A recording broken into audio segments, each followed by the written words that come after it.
Tov, Erev Tov.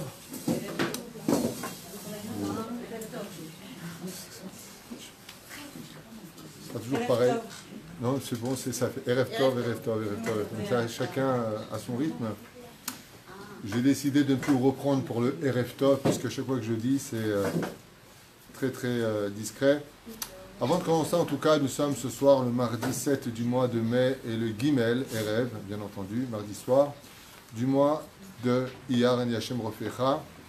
On souhaiterait un très très bel anniversaire à Céline Cohen, alia Bat Emily. Le Mouledet Sameach, ce shiur vous est dédié pour votre réussite, Bezrat Hashem, et votre bonheur partout où vous alliez, vous et toute votre Amen. famille, Bezrat Hashem, donc Yom Mouledet Sameach. Nous sommes Yom HaZikaron ce soir, et donc on dédiera avec votre permission bien sûr aussi cette étude pour l'élévation de l'âme de tous nos soldats, Hashem comme Damam, qui ont donné leur vie, Kiddush Hashem. Il faut savoir que de mourir pour son peuple et pour la terre d'Israël, c'est un très grand Kiddush Hashem. Donc que la Kadosh Hu Bémet protège nos soldats et que le mérite de notre étude dans ce kollel et dans tous les kollelim d'Israël va pour le mérite de chaque personne qui s'engage, Bezrat Hashem, à créer la nation d'Israël à travers notre armée et pour le meilleur de l'avenir de nos enfants, Bezrat Hashem, mais bien entendu que d'être Moshe et Israël. Donc le Mouledet Sameach, Céline, beaucoup de bonheur. On va parler d'un des sujets que tout le monde connaît bien, l'éducation. Hein, c'est un sujet qui vous intéresse, on le voit par le nombre. Hein, le problème, c'est que vous avez tous de grands enfants. Et que les grands enfants, petits aussi, sont petits. Ça dépend qui. C'est vrai qu'il y en a qui. Oui.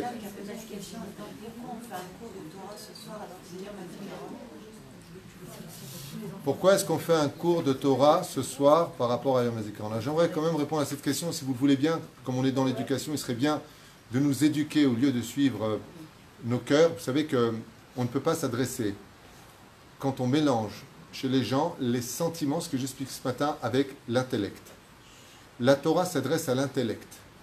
Ce qui fait que quand on parle d'élévation, qu'est-ce qu'on fait en général? Je voudrais juste vous donner un exemple. Vous allez me répondre vous-même pour comprendre c'est quoi être juif et quitter l'assimilation de la pensée et du cœur pour une fois devenir correct. Ce n'est pas un jugement que je porte, je voudrais simplement vous expliquer des choses qui chez moi comportent des références, tandis que chez les autres, il n'y a pas de référence, c'est des sentiments. Dieu nous a dit à propos des sentiments, ne suis ni ton cœur, ni tes yeux. Alors, je vous donne juste un petit exemple. Quand chez les goïms, on rappelle la mort de quelqu'un, on fait quoi? On se lève. Et chez les juifs, qu'est-ce qu'on fait? On s'assoit. Donc, apprenez à vous éduquer, parce que ce que ça peut provoquer, c'est des désarrois, et après du lachonara sur les réseaux sociaux, je comprends pas. La seule chose intelligente, c'est de dire que tu n'as pas compris, parce que Bémet n'a rien compris. Dans le judaïsme, je ne parle pas à cette personne, je parle à beaucoup de personnes qui posent la même question.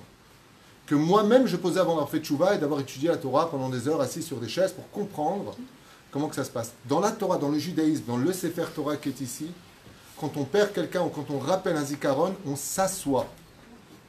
Chez les goïms, Christian, Mohamed, qui vous voulez, on se lève. Nous sommes des juifs, donc nous on reste assis.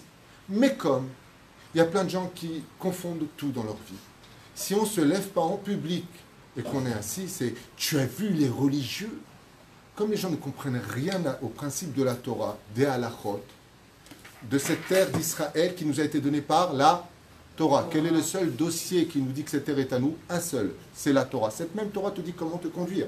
Im bechukotai telechu, vet mizvotai. Vous gardez ma Torah et mes préceptes à moi, il dit Dieu, pas votre truc débile à vous. Comme vous voyez le monde, comment vous sentez le monde, comment vous êtes assimilé dans le monde. Comme moi, je dis les choses chez les mains, bemitzvotav, lo mitzvotecha. C'est le mitzvot d'Hachem. C'est pas que Chazve Shalom, nous avions un problème vis-à-vis de tout ça. Au contraire, nous on sait comment ça marche techniquement pour élever les armes. Parce qu'on étudie techniquement parlant. C'est comme un ordinateur. Si tu prends toi-même l'initiative de réparer ton ordinateur, tu vas te retrouver avec plein de halakim partout, et sauf, tu vas appeler le technicien. Le technicien, il dit, mais qu'est-ce que vous avez fait, monsieur? Tu lui fais confiance. Quand tu vas chez le médecin et qu'il te dit, monsieur, vous avez une angine, tu vas dire, pas du tout, vous ne savez pas ce que vous dites, c'est un médecin.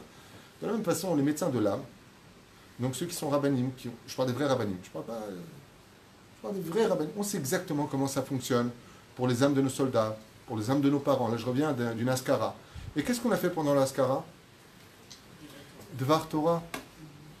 La minute de silence observée est une honte selon le judaïsme. Comme je l'ai dit à tout le monde, grâce à Dieu, on était très, très nombreux là-bas. Ce sont des lois de Goïm. Donc moi, ce qui dit Christian, ce qui dit... qui vous voulez, ça ne m'intéresse pas ce que lui il dit. Moi, ce qui m'intéresse, c'est ce que mon Dieu me demande de faire. Et quand on aime quelqu'un, comme c'est marqué dans la deuxième Mishnah de Masechet Avot qu'on doit tous étudier, le monde, il tient sur 3 piliers. Pas 4, 3. L'étude de la Torah, la prière et les bonnes œuvres.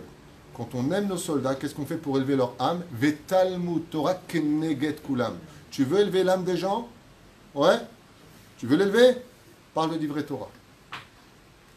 Tu veux perdre ton temps, te donner une bonne conscience, ne pas les élever et t'enfoncer encore plus dans l'assimilation? Voilà, silence total. C'est pas ça du tout qu'on te demande. Au contraire. Au contraire. Quand on est Bezrat Hashem, je vous donne un petit exemple, quand on est dans l'avion et qu'on est dans des mauvaises situations, on sort tous ces télim.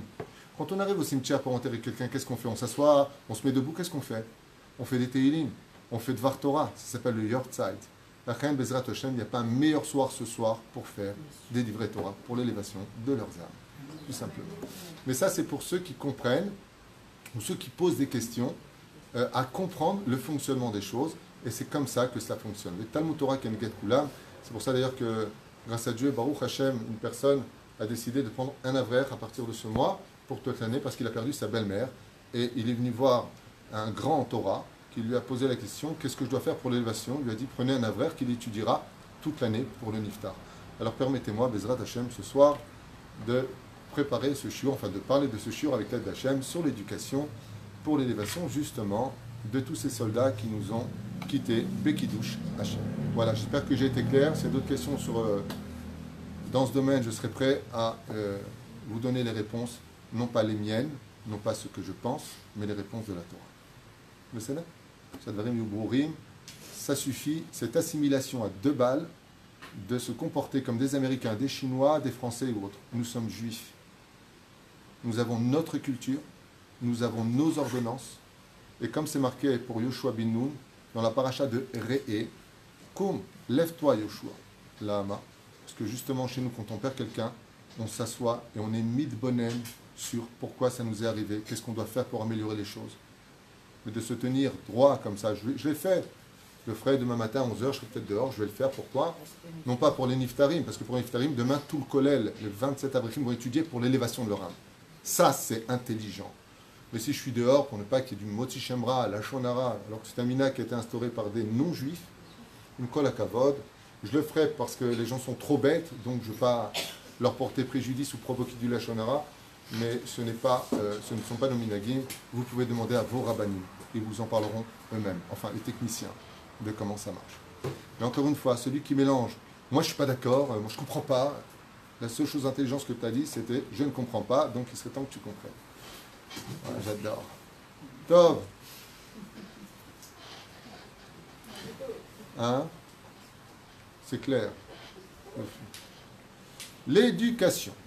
Alors, je vous dis franchement, il y a un petit décalage, malgré tout, entre ce que les Chachamim nous ont enseigné sur le domaine de l'éducation et aujourd'hui. Je veux dire que ce que nous ont dit la Torah, les Chachamim sur l'éducation, comme le Baal Pele Yoetz ou autre, n'est pas d'actualité, c'est pas ce que je suis en train de dire.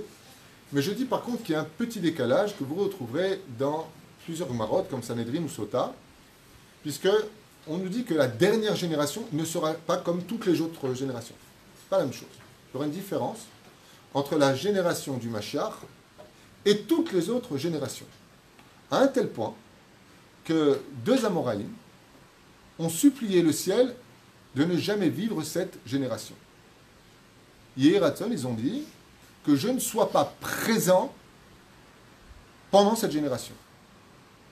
Par exemple, à l'époque, sans juger la personne qui a posé la question, ce n'est pas elle que j'attaque, je dis ça, Bémet les Shem Shamaïm, jamais à l'époque de nos parents, quelqu'un aurait dit pourquoi le Rav il fait un cours. Il leur dit, ah, je ne savais pas qu'on aurait pu faire un cours.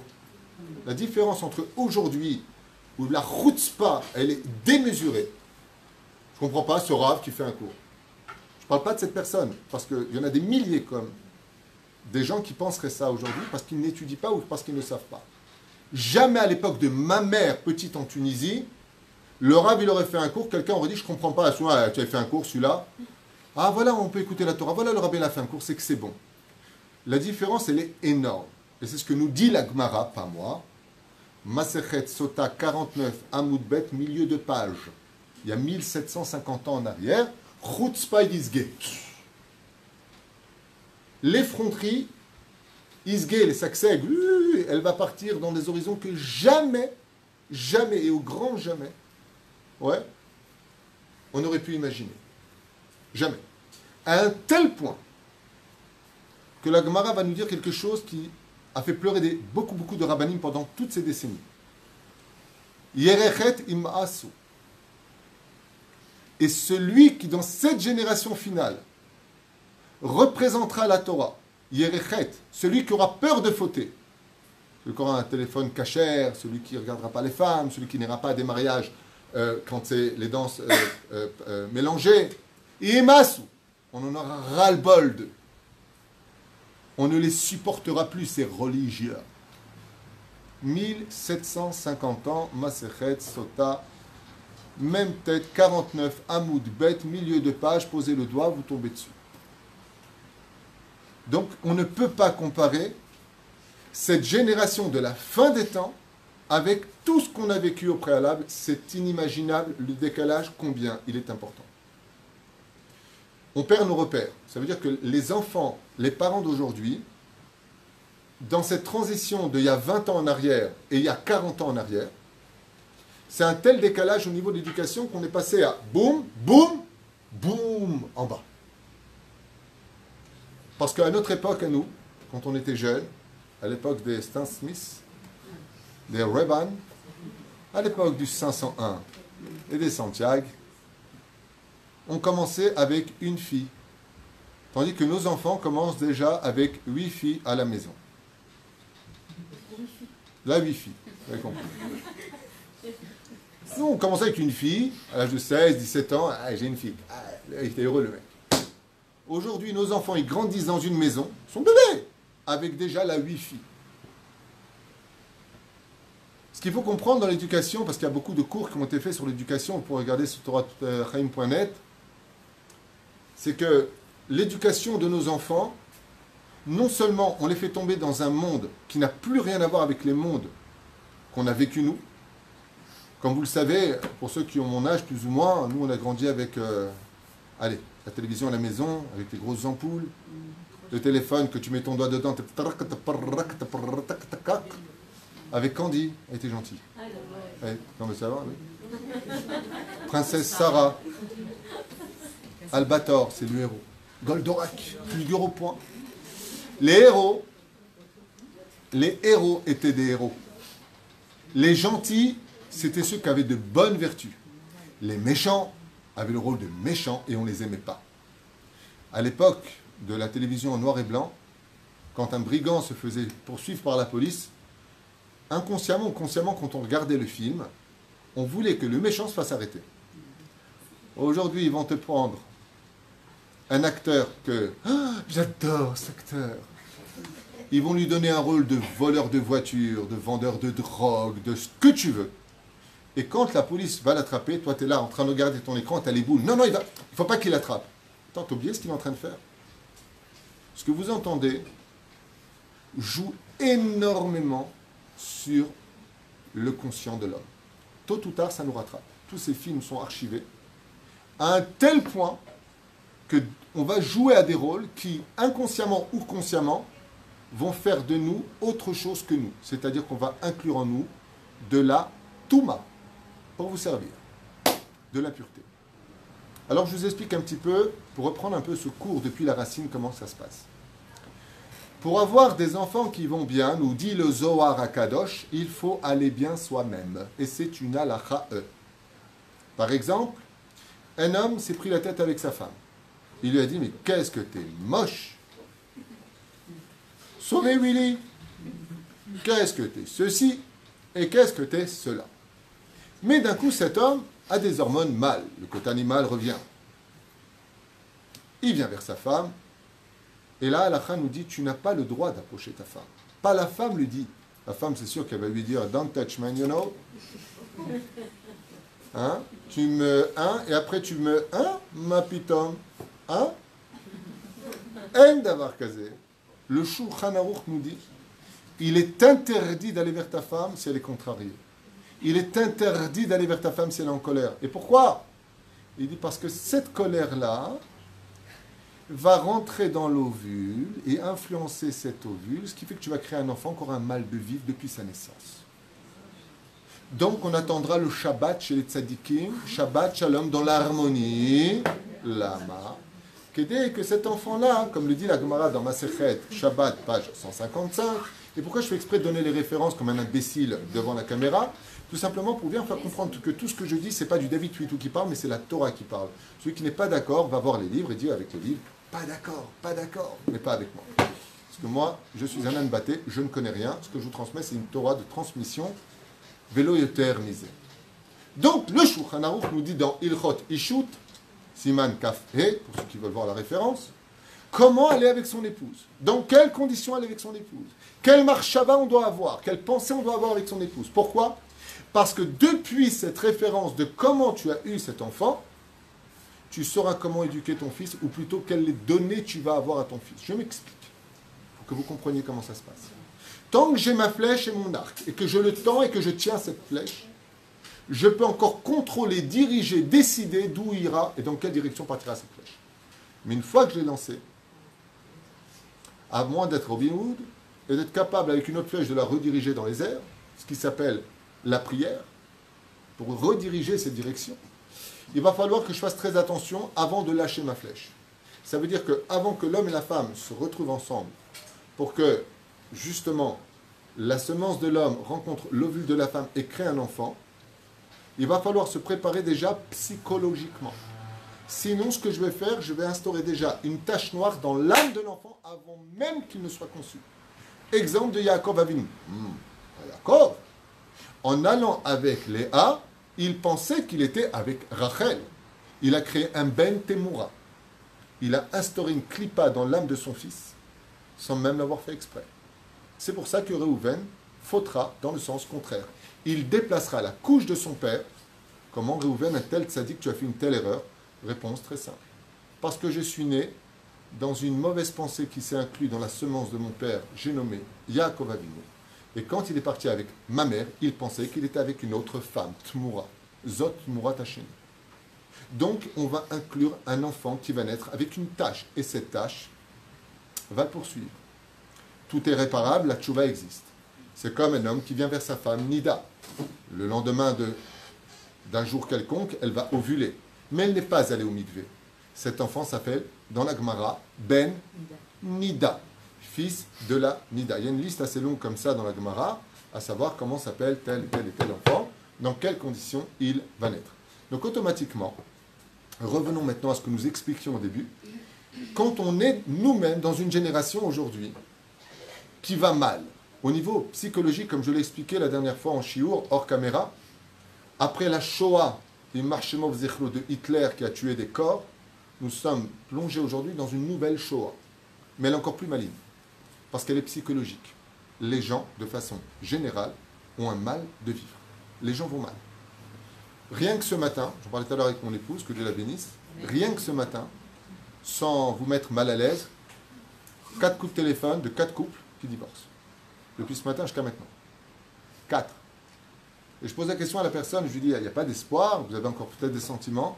Pas du tout.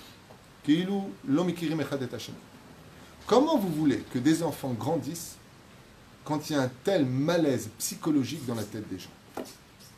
Comment vous voulez que les gens grandissent dans la Emouna quand les gens ne croient plus eux-mêmes dans l'espoir?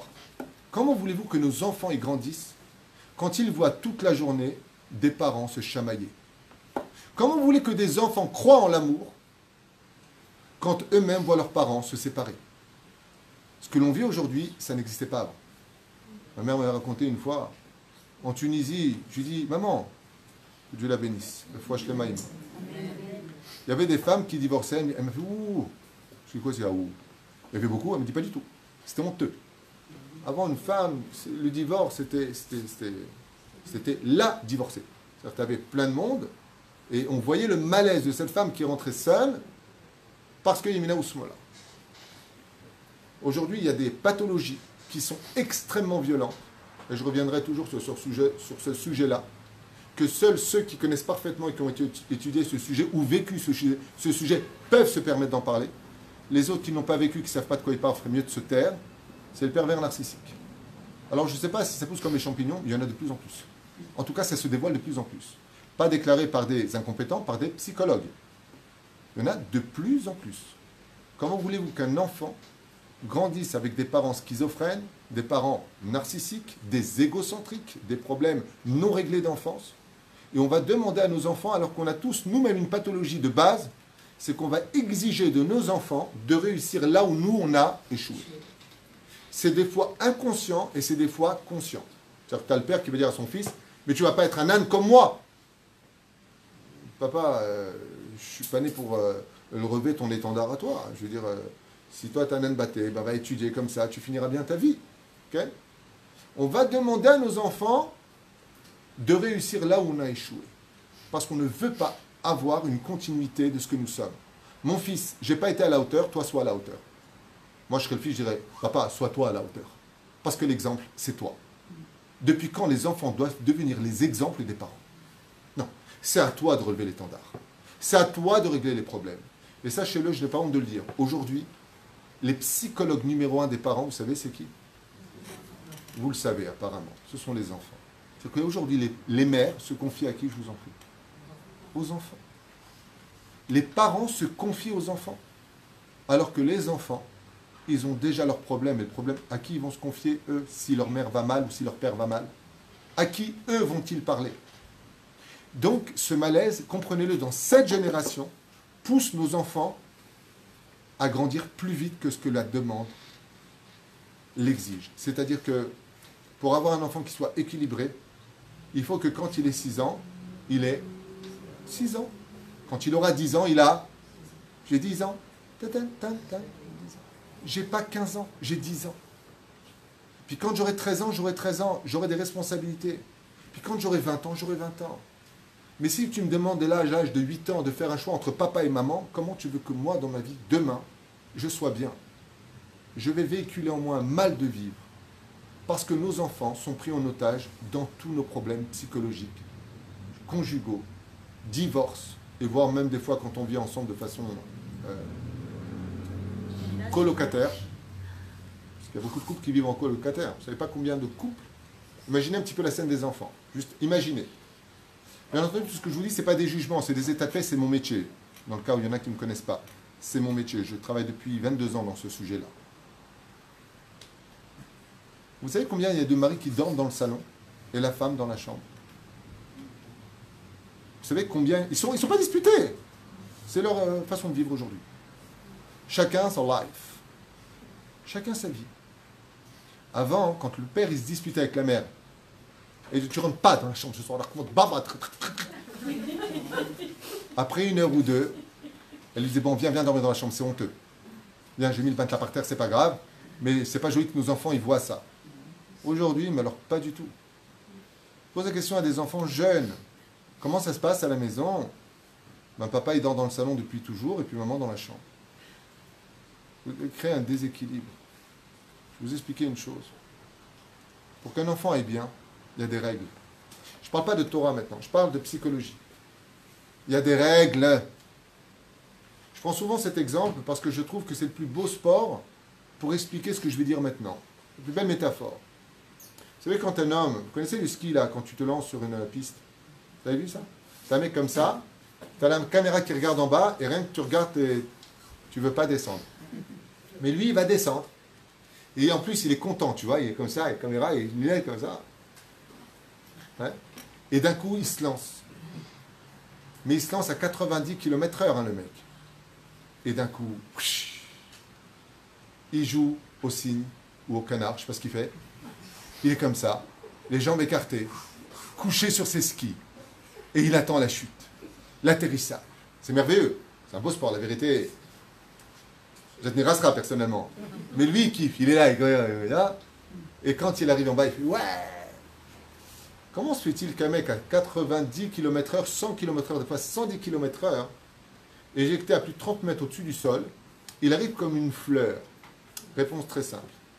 Il arrive avec les deux skis. Quand tu poses les deux skis, tu peux atterrir. Par contre, j'ai vu que des fois, il arrive, miskin, ma'achalik, gadal vit kadash, que le mec qui perd un ski sur la route. Il est comme ça, il a sourire, et d'un coup, quand il saute, t'as la caméra qui le filme, et un ski, il tombe. Et là, il est comme ça. Il regarde le sol. Il dit, lait. Et là, il atterrit plus. Tac, les jambes cassées, des fois handicapés, la chute est terrible. Quelle différence il y a eu? Pourquoi, avec deux skis, il atterrit comme une fleur, et quand il perd un ski, eh bien, il se casse les jambes? Réponse très simple. Ça s'appelle l'équilibre des mondes. C'est-à-dire, quand j'ai besoin d'atterrir, j'ai besoin de deux choses. Quand les parents ont le même langage à la maison de l'éducation, quand les parents sont en osmose, en harmonie, quand les parents s'aiment à la maison, ça permet à l'éducation de l'enfant d'atterrir avec sagesse. Mais si je perds un ski, ça veut dire, le père il dit, Tov, Yitzhak, Baba, il est 21h, va dormir. Mais pas du tout. Tu es arrivé, tu n'as même pas vu ton fils, il est 21h, va dormir, il n'est pas fatigué. T'occupe pas, je suis là. Tu viens de créer une chute dans l'éducation des parents. Tu viens d'enseigner à ton fils que papa dit des bêtises. Donc la prochaine fois, quand ton fils il aura 16 ans, ah, papa, de toute façon, vu que je suis né, tu dis que des bêtises. Comment tu peux manquer de respect à tes parents? Comment? Mauvaise éducation. Tu as formaté chez lui de mauvaises choses. N'oubliez pas cet exemple. Qu'est-ce que faisaient nos parents à nous? Enfin, pas spécialement les nôtres, mais chez d'autres personnes. Chéri va au lit, il est 8h. Les Shadoks sont passés. Ce qui pompait à 8h. Avec Roger Giquet. Et puis le père n'était pas d'accord parce qu'il avait envie de rester un peu avec son fils. Il disait, allez, maman elle a dit tu vas au lit. Alors l'enfant il voyait papa et maman, il n'y a pas où aller. Il allait au lit. Après le père il disait à sa femme, dis-moi il est 8h, le petit il a quand même grandi aujourd'hui, grâce à Dieu il se lève même un peu trop tôt le matin, tu le vois bien, il a assez d'heures de sommeil. Bon, c'est toi qui lui ai dit d'aller au lit, il ne faut pas que je te retire ton autorité. Va toi le sortir du lit. La mère elle allait voir le petit, elle lui disait, tu sais quoi? J'ai réfléchi ce soir, et puis j'ai compris que papa, il aurait voulu que tu restes avec lui. Alors, comme je t'ai mis là-bas, je te dis de sortir, de telle façon à ce que l'autorité reste chez moi. L'enfant est équilibré dans ce genre de cas. Mais pas du tout, Lulu, tu vas pas au lit? Lulu, c'est Lucien. Tu vas pas au lit, il est 21h, tu vas rentrer un fainéant. Qu'est-ce que tu es en train de faire? Tu es en train de retirer toutes les autorités, ce qui fait que demain, ou dans plusieurs années, quand maman va dire quelque chose, c'est vrai, ok, vas-y, c'est bon, j'ai demandé à papa, il est ok lui. Mais d'accord, mais moi je suis pas ok, c'est moi qui te garde, ou c'est moi qui, je suis ta mère, respect des parents, Non, le problème c'est vous. Ça veut dire que si je devais être un peu vulgaire dans ma façon de vous parler, c'est qu'avant de chercher à éduquer vos enfants, allez d'abord vous éduquer, vous les parents. Parce que ceux qu'il faut éduquer, ce sont les parents. Dans leur façon de parler, dans leur façon de s'exprimer, dans leur façon de vivre en communauté, de façon de vivre à l'intérieur. Je vais vous poser une question. Imaginez que je sois votre fils et que j'ai 4 ans. Je commence à avoir 5 ans, je commence à bien contrôler la parole, et j'entends ma mère qui critique ma grand-mère, donc sa belle-mère. C'est une sorcière, c'est une ceci, c'est une cela. Et ensuite, j'entends mon père critiquer son propre frère. Quand je grandis en tant qu'enfant, qu'est-ce que moi j'en conclus avec 5 ans d'esprit? Quelle famille la histoire. Et après, quand toi tu grandis et que tu dis de toute façon c'est une famille de débiles, bah alors, toi tu n'as pas le droit de le dire, nous on a le droit de le dire. Non, tu lui as enseigné qu'on pouvait le dire. Toute cette tromperie d'éducation, on se permet nous de faire du lachon hara, mais on interdit à nos enfants d'en faire. On nous interdit aux enfants de crier alors que nous on n'arrête pas de crier. On exige de nos enfants de ne pas dire des mots mal élevés alors qu'ils les ont appris de nous. En général à la maison. D'où la phrase la plus importante pour ce chiour. Quand on veut éduquer ses enfants, il faut d'abord s'éduquer soi-même. Très important pour les parents, quand ils rentrent à la maison, de faire un stage d'éducation de se parler avant en disant, chut, on rentre à la maison, nos différends, on les règle dans notre chambre quand ils dorment. On va les régler après, pas devant eux.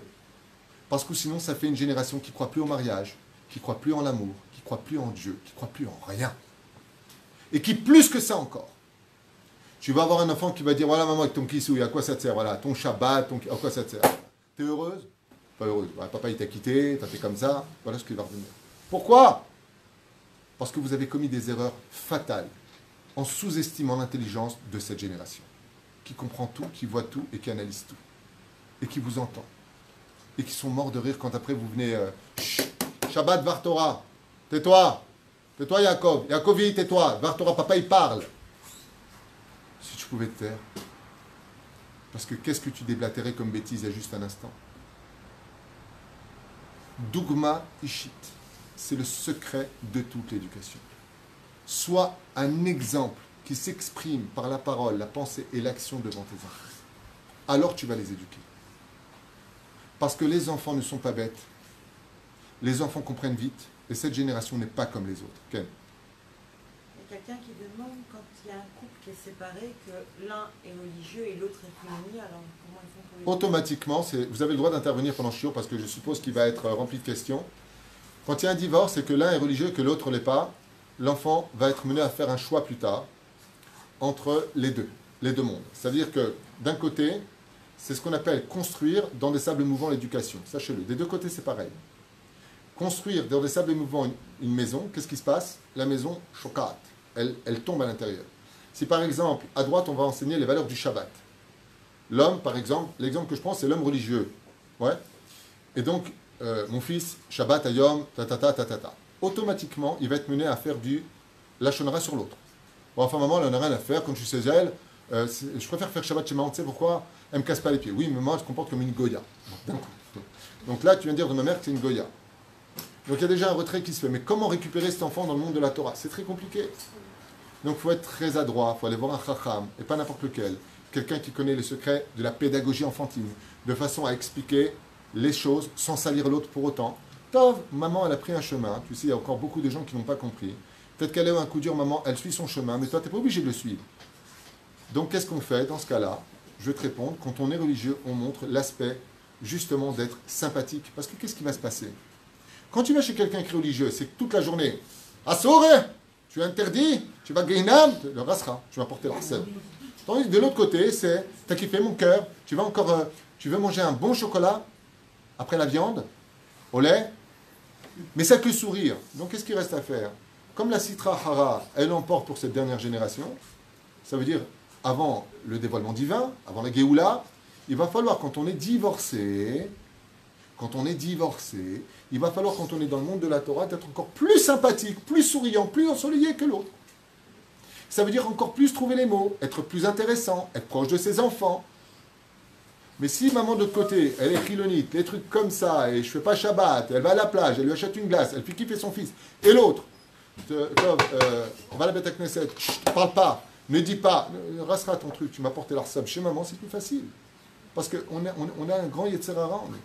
Donc il faut tout expliquer à nos enfants avec de bonnes bases et s'efforcer, sachez-le. La pire des choses qu'on puisse faire à nos enfants, et c'est ce qui se passe dans tous les divorces, pratiquement tous. Il faut être très, très, très intelligent, très sage, très conseillé, avec des gens Yeré Shamaïm. Les enfants n'aiment pas qu'on salisse ni leur père ni leur mère. Ils viennent des deux, ils ont en eux les deux. C'est-à-dire qu'il est presque du devoir à la limite de l'enfant de dire arrête de parler de ma mère, arrête de parler de mon père. Tu parles d'eux. C'est eux, c'est moi.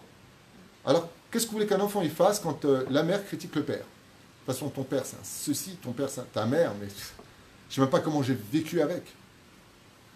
Ben, merci vous, au moins pour le temps de m'avoir fait, quoi, c'est sympa. Merci, c'est un accident en plus. Ah, vous vouliez pas? Ah oui. Donc je suis un accident, quoi. Je suis un hasard. Ouais. Top, ben, excusez-moi de vous déranger. Qu'est-ce que vous voulez qu'ils fassent, les gosses? La reine, quand on a des parents qui sont religieux d'un côté et non religieux de l'autre côté, c'est dur à dire, mais c'est un petit peu ce que nous subissons dans le monde. Comme je l'ai dit à la mairie, je lui ai dit, on est en train de lutter. Vous avez lutté contre Kfiyah Datit, soi-disant, on vous forçait à devenir religieux dans le pays. mais aujourd'hui vous nous forcez à devenir chilonim dans le pays. Tout est fait de façon, à un certain degré, sans critiquer notre beau pays, grâce à Dieu, et je l'aime ce pays, et j'aime mon peuple, et j'aime ma terre, mais si vous savez ce qui se passe à la mairie, les luttes que nous avons, les élections que nous avons eues, sont pour des principes de avec ou sans Torah. C'est de ça dont on parle aujourd'hui dans le monde. Parce que la dernière génération devra montrer clairement de quel camp il est, avant le résultat final. Vous savez ? Donc, pour répondre à ta question, Valérie, qui a été posée par je ne sais pas qui, et ce n'est pas important puisqu'on est là pour des questions générales, eh bien, tout simplement, il faut comprendre et savoir que quand on est des couples divorcés, donc chadori, on dit en hébreu, il faudra tout faire pour que l'enfant puisse avoir cet équilibre des deux. Sauf dans certains cas.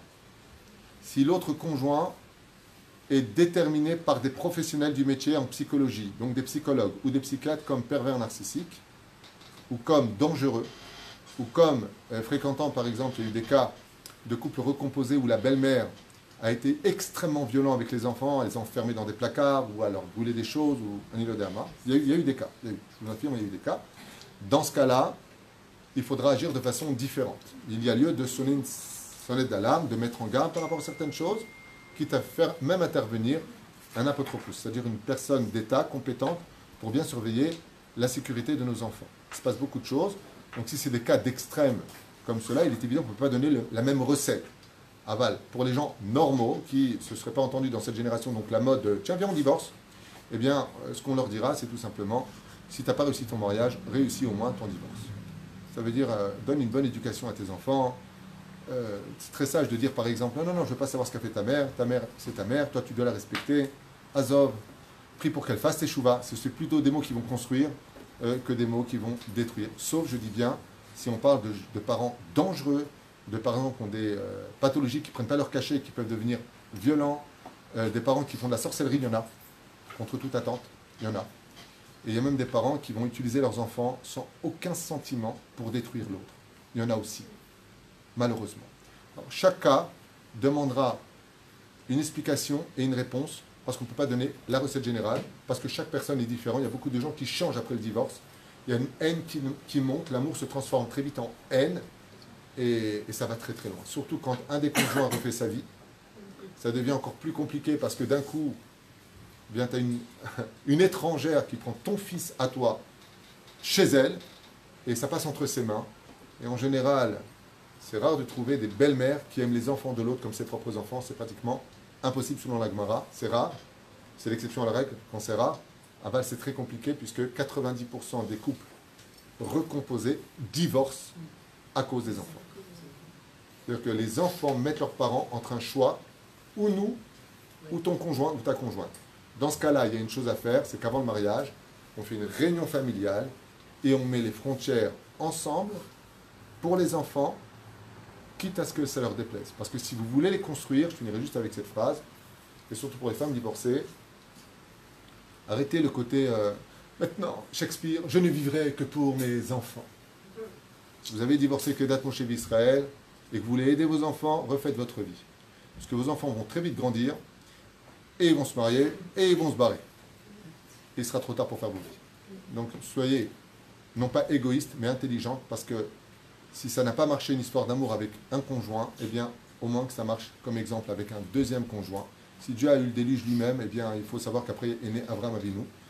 S'il n'y a pas de désespoir, si on en arrive à de telles situations.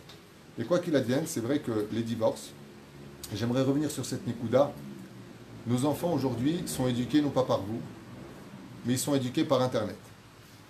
Tous les enfants, vous les verrez dans toutes les maisons, ont un portable non cachère, et là-dessus, pour leur anniversaire de 7 ans, on leur achète des appareils à 3 000, 4 000, 5 000 shekels pour leur anniversaire, et même des iPods, et ils se promènent sur Internet à visiter absolument tous les sites. Tous, sans exception. Je parle d'enfants de 7 ans, 8 ans. Ce qui fait que leurs yeux se remplissent d'impureté totale, leur neshama se remplit d'un côté animal, et après on s'étonne des résultats. Alors je vais le dire en une phrase parce que ce serait un sujet de 10 heures d'affilée de cours. Si vous voulez arrêter de tuer vos enfants, arrêtez de leur acheter des portables. Un téléphone non cachère sert à appeler, ils n'ont pas besoin de plus. Alors ils font plus de sport, alors ils auront plus de côté chevrati. Et comme m'a envoyé ma femme une belle vidéo d'une femme comme ça qui est dans la famille, mon épouse m'a envoyé une vidéo, c'est toi qui lui as envoyé. J'ai bien aimé, j'ai bien aimé. C'est une femme comme ça qui est sur son fauteuil, elle a plein d'enfants, elle a son mari, elle a tout le monde, hein, et elle est seule. Elle est dans le fauteuil, elle est seule, et elle aimerait bien être un peu le centre de tout ça, et elle décide de se lever, de couper la Wi-Fi à la maison, et d'un coup tout le monde sort des chambres à toute vitesse. J'ai plus de réseau, j'ai plus de réseau, j'ai plus de réseau. Ils vont tous voir maman, maman, dis-moi chérie, qu'est-ce qui se passe avec lui? Enfin, vous êtes là. Vous voulez pas qu'on s'assoie et qu'on parle ensemble? Ça veut dire qu'il faut savoir, Bémet, que avant on avait une télévision qui s'arrêtait à minuit. Minuit, hein. C'était après... ah ouais, pour ceux qui ont mon âge. Minuit. C'est-à-dire que minuit. Ça veut dire va dormir. Et si tu n'arrivais pas à dormir, tu avais les watu-watu. Comme ça. Alors, ça sera. Ouais. Aujourd'hui, vous avez 1400 chaînes. À minuit, vous avez les films interdits. Même dans les hôtels. Hein. Ça veut dire c'est culturel. C'est normal. Bah oui.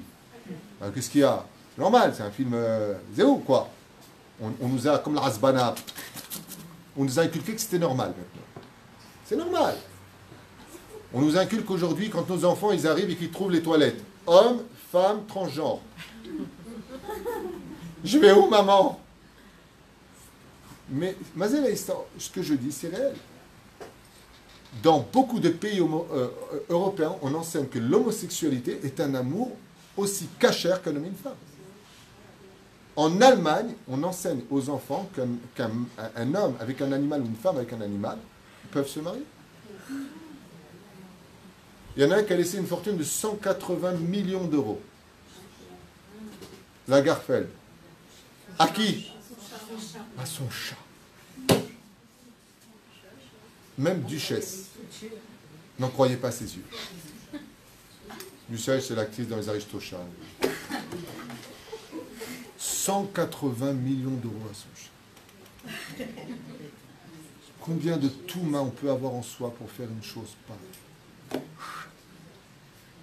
Bah, sauf les chats, je vous dis franchement, ils ont une meilleure vie que nous, hein, quelque part. Quand vous allez chez Oshara faire les courses, vous faites la queue. Vous avez déjà vu un chat qui faisait la queue dehors dans les poubelles?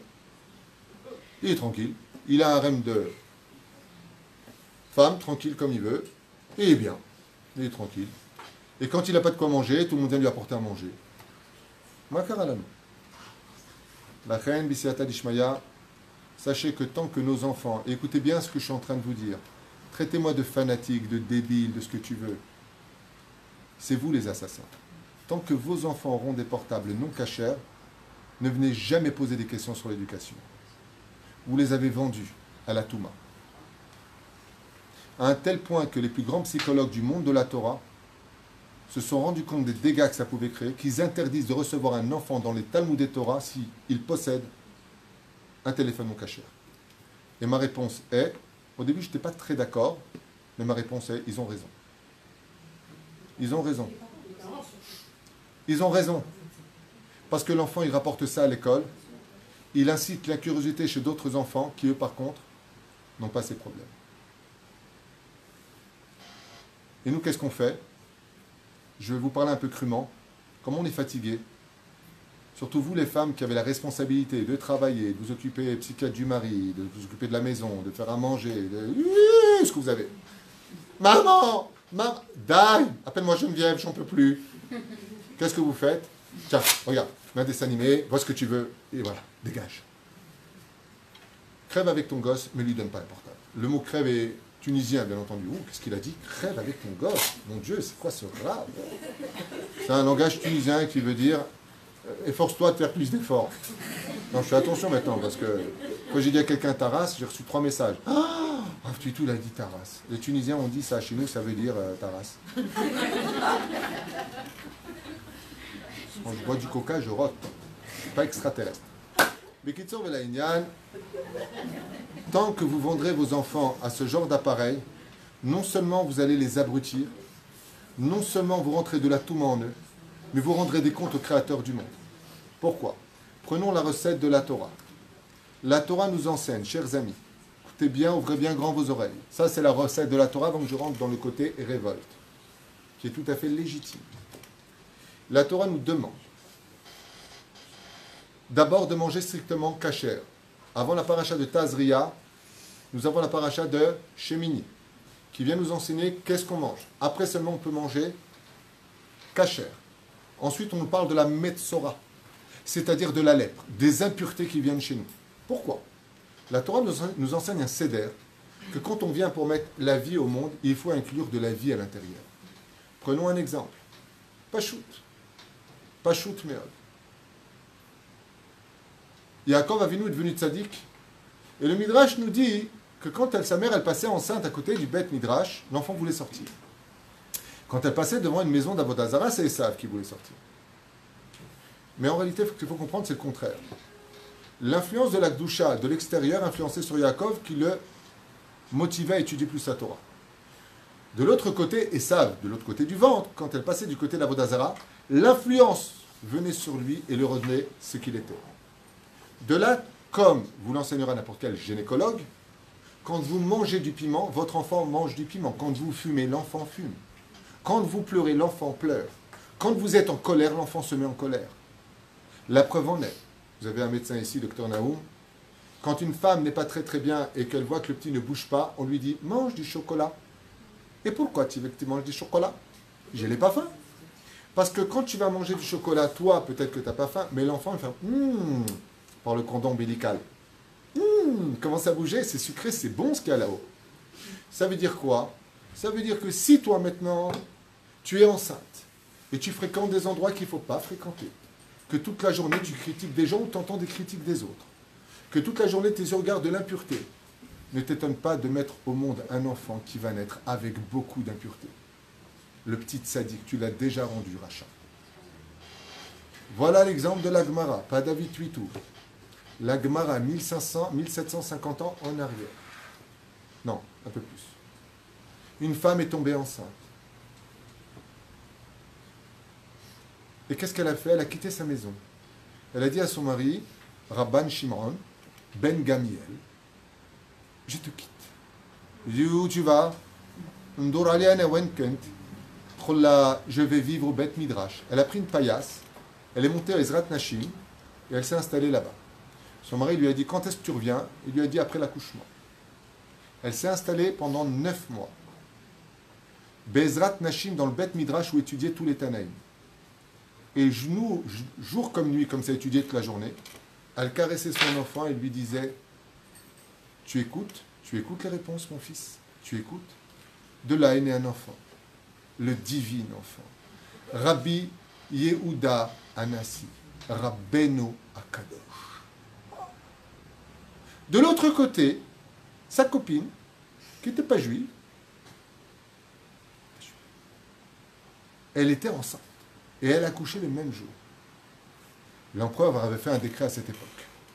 Et il avait dit, comme c'est marqué dans Masechet Ta'anit, Bedaftet Vav Amud Bet, le décret. Il était strictement interdit à cette époque d'étudier la Torah, de faire le Shabbat, de faire la Brit Mila. L'empereur a dit, attention, toi, le prince de la Torah, je t'interdis de faire la Brit Mila à ton fils. La Goya, elle a dit, fais la Brit Mila, t'inquiète pas, j'ai un plan. Le père, il a dit, de toute façon, je fais la Brit Mila. Et voilà qu'au 9e jour, l'empereur a exigé qu'on lui amène l'enfant. La Pinko, la copine, a vite amené son enfant, donc Goy, et il lui a dit, donne-moi ton fils à toi et prends le mien. Amène-lui l'enfant. L'empereur a dit, montrez-moi l'enfant. 9e jour. Et voilà que l'enfant n'était pas circoncis. L'empereur a dit, très bien, ramenez-le chez vous. Très bon exemple pour les autres. Pas de Brit Mila. En attendant, le petit Goy, qui était dans les mains de la maman de Rabbi Yehuda Anassi, le petit s'est mis à pleurer. Alors qu'est-ce qu'elle a fait, cette maman? Elle a pris son sein et lui a donné son lait. L'enfant Goy a grandi et est devenu empereur de Rome. Il portait le nom Antonin, l'empereur Antonin, le plus grand ami de l'histoire du peuple d'Israël. Et les Chachamim nous disent que quand viendra le Mashiach, il a dépassé Yétro, Ankelos, il a dépassé tout le monde. Il sera à la tête de tous les convertis de l'histoire. Antoninus Akadosh, Antoninus Atzadik. Antoninus était le serviteur et l'élève de Rabbi Yehuda Anassi, empereur de Rome. il se mettait à quatre pattes pour que Rabbi Yehuda Nassi monte sur son lit. Il faisait tout pour servir la Torah. La Gemara pose la question, mais d'où il a eu ça, lui?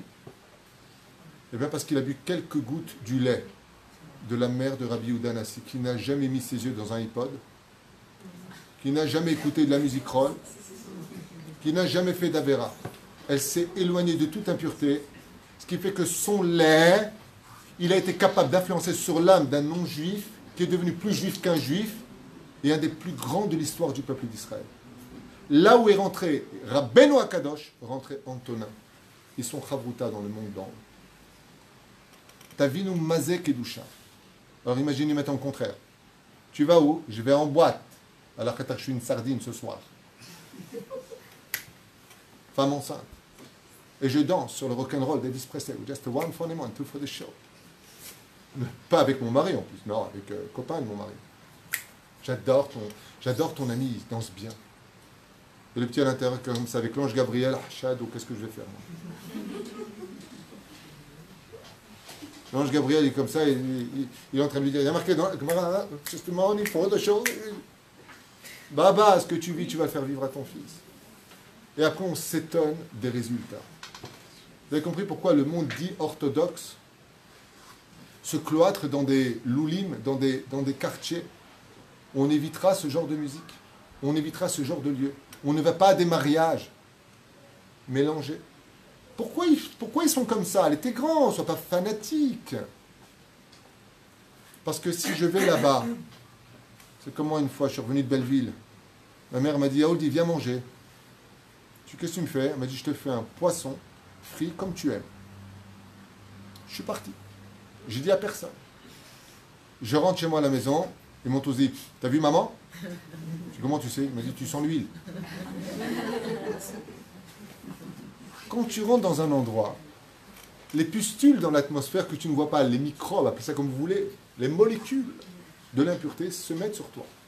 C'est pour ça que le Ben Ishra nous dit, avant de mettre ton talis, secoue-le. Quand tu fais tachlir et que tu vas jeter tes faux, tu secoues tes vêtements. Parce que, dit le Ben Ishraï, ce n'est pas un symbole, ça tombe vraiment.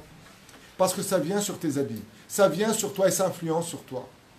Comment vous voulez qu'une personne qui voit des impuretés sur YouTube ou ailleurs, comment vous voulez que ces yeux-là puissent comprendre la Torah demain? Comment? Erze mistader, c'est le mistader. Hein? Mais vadaï que ça les rend aveugles. Ça veut dire qu'ils vont voir. Ils vont voir leur logique à eux, ils ne vont plus voir la logique d'Hachem. Et qu'est-ce qu'a dit Hachem? Même Moshe Rabbeinu est tombé dans le piège. Quand il lui a dit quoi? C'est ça la vie de Rabbi Akiva? C'est ça le salaire? Qu'est-ce qu'il lui a dit Hachem? Shtok, tais-toi, qui marche vos tailles et ne marche vos techem. Ce que moi je pense, il dit Hachem, c'est pas ce que vous pensez. On n'est pas de la même ligue. Je suis Dieu, vous ne l'êtes pas. Dieu nous donne des conseils. Alors vous allez me dire, tant moi je ne suis pas d'accord. Là, je vais faire l'avocat du diable. Il y a des gens qui ont éduqué leurs enfants sur le chemin de la Torah. Et le père et la mère étaient les deux skis qui ont bien atterri, et pourtant ça n'a pas abouti. Vous avez raison. Il y a des tikkunim. On a vu que Chizkiyahu Amelech Alav Shalom n'a pas voulu se marier parce qu'il devait avoir 2 enfants Réchaï, alors qu'il n'était même pas né. Il y a des tikkunim où Béhémet, ça nous dépasse. Mais pour ça, j'ai une réponse à vous donner qui englobera toutes les autres réponses. Verotai Verabotai, vous n'êtes pas venu réussir votre vie. Parce que la réussite ne dépend que d'Hachem. C'est lui qui a les clés de la réussite. Vous êtes venu faire ce que la Torah vous demande de faire. Quand on veut réussir sa vie, qu'on est divorcé, qu'on n'est pas divorcé, qu'on a réussi l'éducation de nos enfants ou pas, comme un médecin qui sauve une vie, on ne lui demande pas de réussir. On lui demande d'avoir... Vous aviez tout fait pour le sauver. Je me trompe, docteur? Est-ce que vous avez tout fait pour le sauver? Et si ce n'est pas le cas, qu'est-ce qu'on dit? Alors, Dieu ne nous a pas permis. Mais d'abord, est-ce que toi, tu as fait tout ce qu'il fallait faire? Réussir sa vie, comprenez-le bien.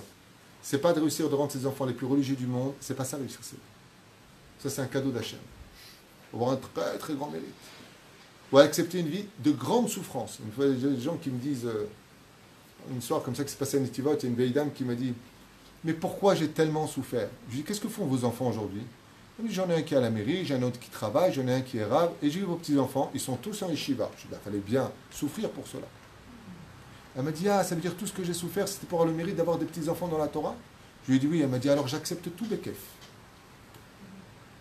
C'est combien nous on a souffert pour que nos enfants soient à la Torah.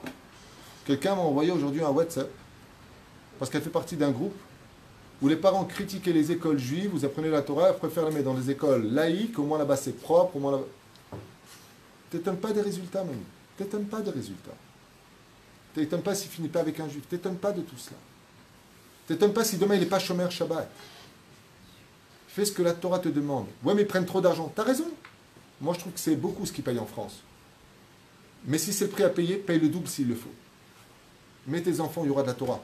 Mets tes enfants, il y aura de la Yirat Shamayim. Fais ce que tu as à faire. Je dis, ouais, mais attends, il y a plein qui étaient là-bas, excuse-moi, mais je ne vais pas te parler. Tu sais, regarde, influencé par Gad Elmaleh. Tu comprends, le blond. C'est Inachinen. T'as pas réussi, mais est-ce que tu as fait ce qu'il fallait faire? Alors, si vous voulez réussir, moi, ce qui me fait rire chez les gens, c'est Shalom Rav Tutu, ma fille a 16 ans. Ben, bon anniversaire. Non, mais comment je peux faire pour qu'elle arrête? C'est fini, madame. Comment je peux faire pour qu'elle arrête de sortir le soir Mais tu peux pas. 16 ans, c'est plus à éduquer à 16 ans. C'est depuis petit. Il faut commencer l'éducation depuis petit. Dans une harmonie parfaite. Dans l'amour de la Torah. Dans l'explication de la Torah. Faire de nos enfants que eux-mêmes ne veulent pas sortir d'eux-mêmes. Alors j'expliquais une chose. Mais nous, on a fait Teshuvah tard, donc obligatoirement les enfants ils sont venus tard à ça aussi. D'accord ? C'est pour ça que la Teshuvah est rétroactive. Quand des parents font Teshuvah, ils doivent comprendre deux choses. C'est qu'ils ont enseigné le contraire de ce qu'ils vivent aujourd'hui, donc ne l'oublie pas. C'est-à-dire tu ne peux pas dire à ta fille que tu es habitué, viens avec maman, on va au pub, et puis d'un coup la mère elle est maman salée, elle dit à la fille, de toute façon tu es une prostituée, attends. Je peux pas rien. Tu mets un virus dans ton enfant, après tu lui reproches de ne pas te suivre dans ce que toi tu vis. Et je me disais, rien. C'est-à-dire très souvent, moi, quand on me dit, ma fille elle est comme ça, je dis, comment vous l'avez éduquée? Où est-ce que vous l'avez mis? Où est-ce que ceci? Où est-ce que cela? Tu comprends? Par exemple, je vous avais raconté l'histoire d'un cas que j'ai eu à Ashdod, d'un père qui m'a raconté qu'il n'était pas capable de serrer ses enfants dans les bras. Il ne sait pas les aimer. Un cas que j'ai eu. Il ne sait pas les aimer. C'est-à-dire pour lui aimer, c'est ben je t'aime. Voilà. Ni il y a des mots d'amour, ni il y a des cadeaux qui sont faits, rien. Dambaret. Je lui ai dit, il y a 11 ans de cela, je venais d'arriver à Ashdod, je lui ai dit, ne t'étonne pas que ta fille finisse avec un goy. Il m'a dit, pourquoi tu me dis ça? Parce qu'un père qui n'est pas capable d'aimer ses enfants, de les prendre dans les bras, de leur dire combien ils sont importants, de leur donner la chaleur dont ils ont tellement besoin, tu vas créer un tel désarroi que le moindre Yetzerara qui veut dire, toi je t'aime, ils vont y aller. À ce point-là, on est bête. Et tu as toujours les mêmes réponses, plus nazes que c'est digne d'un hôpital psychiatrique. Ouais, mais mes parents à moi, ils ne m'ont pas donné cet amour. Moi, je te réponds, Sharon Defiane. Quand t'es né, t'avais des dents. Elles ont poussé. Bah, t'as qu'à pousser en toi une nouvelle culture. Vas-y, tout. Parce que ton père, il t'a pas donné, alors tu vas pas donner. C'est des bugs psychologiques. Ne pas savoir aimer. Allez voir vos enfants, faites-les rire. On a toujours des remontrances. La mère, elle rentre dans la chambre. Elle rentre dans la chambre.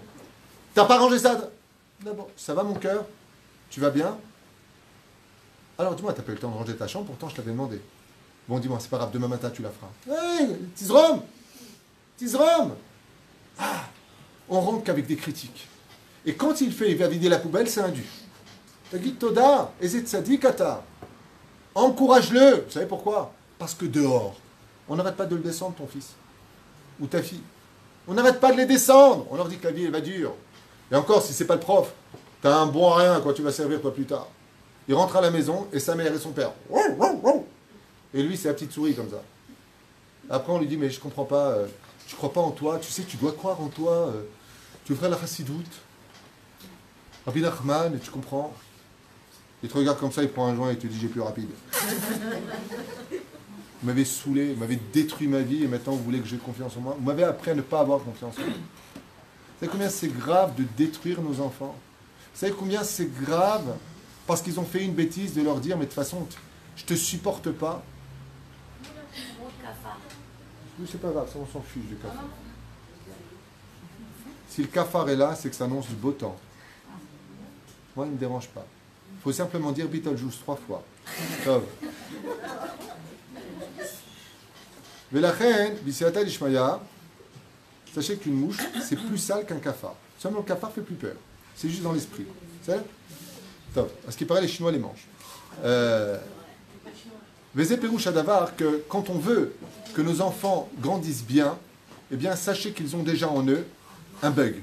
Le Yetzerara est en eux depuis leur naissance. Chez Neymar, Yetzerara la Petach, Rovetz. Parachat de Bereshit ou Noah, je ne me rappelle pas. Je crois que c'est Bereshit. D'accord? Le Yetzerara appartient déjà à leur vie. En plus de ça, il se passe quelque chose. D'ailleurs, il y a une femme qui est partie voir un rave. Ça m'a fait un peu rire. Elle avait 45 ans, mariée avec des enfants. Et elle est partie voir un rave. Elle a dit, écoutez, Kvod Arav, il faut que je vous parle.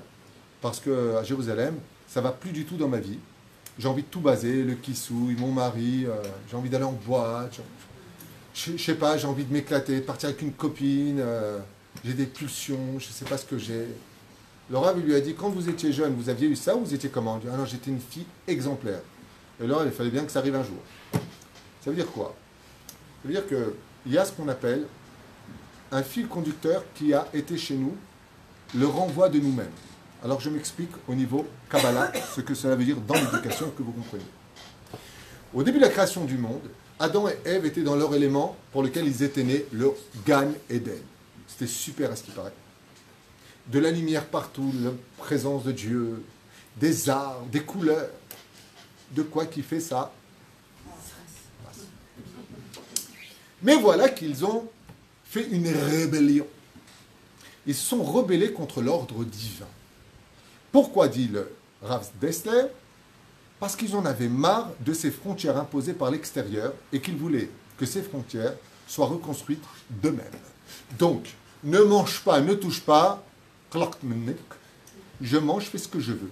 Mais attention, je vais t'écouter, non plus parce que tu me l'as demandé, mais parce que de moi, je veux t'écouter.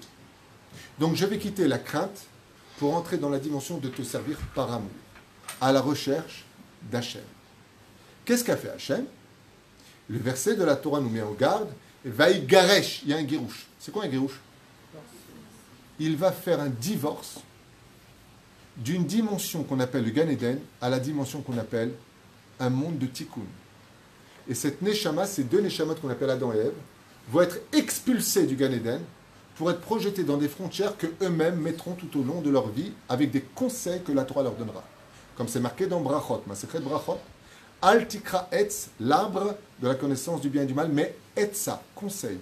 Le mot etz, en hébreu, s'écrit aïn tzadi. Ouais. Mais quand tu mets Hachem sur l'arbre, c'est-à-dire que la vie est faite de bien et de mal, si tu vois Hachem dans ta vie, le mot etz ne se dit plus etz, mais etza, qui veut dire Dieu, qu'est-ce qu'il te dit? Regardez comment Dieu nous a éduqués. J'ai donné la vie, j'ai donné la mort. J'ai créé le bien, j'ai créé le mal. Ou bacharta bachaim. Et je te conseille de suivre mes commandements. Je te le conseille.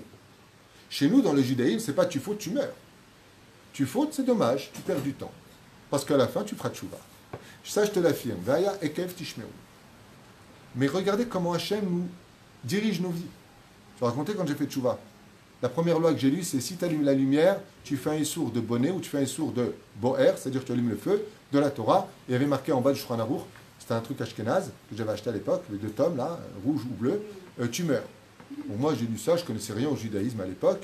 Je suis parti près de la lumière. D'abord je suis parti voir ma mère, je dis maman merci pour tout. Et puis je suis parti allumer la lumière pendant Shabbat et j'attendais. Et j'ai même ouvert la fenêtre pour dire à Dieu voilà, je vais le faire. Je veux voir si c'est vrai. Et je l'ai éteint, je l'ai rallumé. Je dis alors, il y a quelqu'un là-haut? Allons. Dieu il devait être mort de rire. Pourquoi? Parce que moi je faisais ça dans la Tnimout, j'ai pensé que voilà, c'est une lumière, tu meurs quoi. Akadosh Baruch Hu, il dit non, tu meurs pas, je veux que tu vives. Je ne suis pas intéressé à ce que tu meurs. Tu vas mourir, tu vas aller où? Pleurer au Guéinam, encore un fils qui pleure, je n'ai pas envie, je veux que tu vives. Alors il m'a laissé attendre comme ça, pour revenir à la Torah. Le Créateur du monde ne nous condamne pas dès qu'on fait une erreur. Au contraire. Au contraire. Si tu fais tchouva par amour de ton erreur, de toi-même, ton erreur devient un mérite. Waouh! Zdonot mitaprot esruyot, zvara de Rabbi Shimon ben Lakish, dans la Gemara. Pour vous dire à quel point le Créateur du monde sait nous éduquer. La deuxième chose que Dieu nous enseigne, qui est extraordinaire, c'est qu'il ne se décourage jamais de ses enfants. Jamais!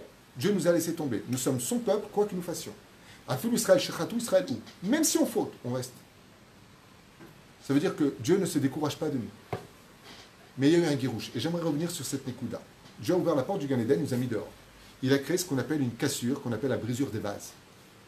Cette brisure, qui a lieu dans ce divorce entre la racine de notre âme et le monde de réparation dans lequel nous sommes comptés, qu'on appelle la Terre, va se retrouver automatiquement à l'âge adulte. Et pourquoi? Tout simplement parce que quand il a créé l'homme, il l'a créé adulte. Ce qui fait que vos enfants, ainsi que vos filles, atteignent la majorité religieuse, comme c'est marqué dans la Secret Kiddushin, à l'âge de 12 ans pour une fille et 13 ans pour un garçon.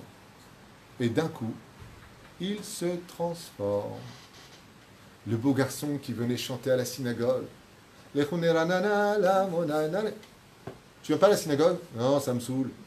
Les petits boutons qui commencent à pousser, la puberté, les petits poils.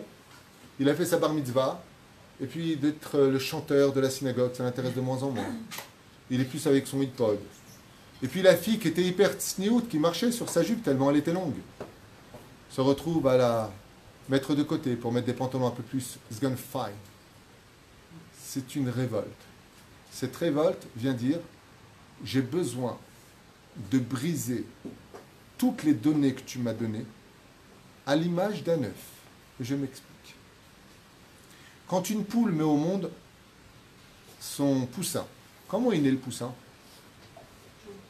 Non. Il naît jaune, j'aurais tout entendu, oui. C'est comme, qu'est-ce que c'est un Chinois qui ressort de l'eau? Comment il ressort? Mouillé. Très bien. Quand une poule met son bébé au monde, son poussin, comment il naît? Bon, dans une coquille, dans un œuf. Alors, vous n'avez pas vu Calimero? Il naît dans une coquille. Et donc, c'est comme ça qu'elle le met au monde. Ce qui fait que jusqu'à 13 ans, nos enfants sont dans une coquille. Mais il y a un moment où ce poussin va vouloir briser sa coquille. Donc, il va casser toutes les dimensions dans lesquelles sa mère l'a élevé, l'a fabriqué. Et qu'est-ce que fait le poussin? Il commence tout de suite à marcher. Au niveau psychologique, voire pédagogique, chez nos enfants, filles comme garçons, ils sont dans un cocon jusqu'à l'âge de la bar mitzvah ou de la bat mitzvah. Ensuite, ils vont briser toutes les valeurs qu'on leur a inculquées. Pourquoi faire? Pour redevenir eux-mêmes indépendants et d'être capables eux-mêmes de mettre au monde demain des poussins. Suivre leur propre expérience. Ce qui fait que cette brisure, on l'a tous vécu. À notre époque, c'était plus doux. Bar mitzvah, on était content, tu vois. On avait des polaroïdes qu'on pouvait revendre le lendemain à l'école. C'était le cadeau des bar mitzvah à mon époque. Les polaroïdes. Hein? Les montres aussi, et puis aussi les stylos. Hein? Alors qu'on détestait écrire, on avait plein de stylos, mais on les revendait. Le Waterman, ouais. Tu te rappelles de ça? La Hasra. Il n'y avait pas d'enveloppe à l'époque. Aujourd'hui, c'est que des enveloppes. C'est-à-dire, le bar mitzvah, il vient, il a déjà 13 poches de chaque côté. Le père, oui. Alors, ce qui fait que ne vous étonnez pas et n'ayez pas peur de cette révolte. Mieux vaut qu'elle soit tôt que trop tard. Parce qu'elle fait partie d'un processus où l'enfant a besoin de briser sa coquille. Ça ne justifie pas qu'il ne doit pas respecter ses parents, mais ça exigera des parents, par contre, un peu plus de recul. Laisse-le un peu dans son univers, laisse-le grandir. Il a besoin de se retrouver maintenant, non plus comme étant le fils à sa mère et à son père, mais maintenant comme étant ce que la Torah va le définir. Regardez par exemple ce que nous enseigne la Masechet Kiddushin. Une femme est appelée Nahara à 12 ans, 12 ans et 6 mois, elle est appelée Isha. Elle change de statut. Pourquoi on lui changer son statut? Parce qu'elle a des hormones qui vont la propulser en avant. Elle va avoir une maturité qui part de l'avant. Elle a un changement hormonal qui va créer chez elle une situation de désarroi, la nida. Elle passe dans une autre dimension. Je ne suis plus une enfant. Donc maintenant, ce qui va se passer, et l'erreur que nous on commet, c'est que très souvent on considère que nos enfants sont encore petits, alors qu'on ne les voit pas grandir. Et eux vont s'en jouer. Quand ça ne les intéresse pas, mais maman, je suis encore un enfant. Quand ça les intéresse, maman, j'ai grandi. Ils vont jouer avec ça. Nous les parents, ce qu'on doit faire pendant cette période d'adolescence, c'est de faire juste un tout petit peu en arrière pour leur donner un peu plus d'air, tout en les conseillant. On passe de l'éducation au conseil. C'est une très grande différence. Avec des mots qui vont être des mots-clés. Du style, ok, moi je ne suis pas d'accord, je te dis franchement, je ne veux pas, mais malgré tout, tu sais quoi, je te fais confiance. Ça dépendra de quoi est-ce qu'on parle. Ça veut dire on laisse tout faire, je n'ai pas dit ça. Mais ça veut dire que c'est plus les interdits, c'est plus va dans ta chambre, C'est plus tout ça. On passe à une autre dimension. Maintenant, il va falloir relever un challenge. Hein? Tu parles de 12 ans, là. Parle de 12 ans. Oui, 12, 13, 14 ans. C'est pas pareil. Non, c'est ce laps de temps. 12 ans, c'est La deuxième révolte, elle a lieu à 17 ans. C'est ça, non, Il y a plusieurs cas de révolte chez les enfants. J'en avais fait un cours qui s'appelle, je ne sais pas quoi, la révoltée, là, Kibundi. Mais il y a la révolte de la bar mitzvah, où il y a une descente en général.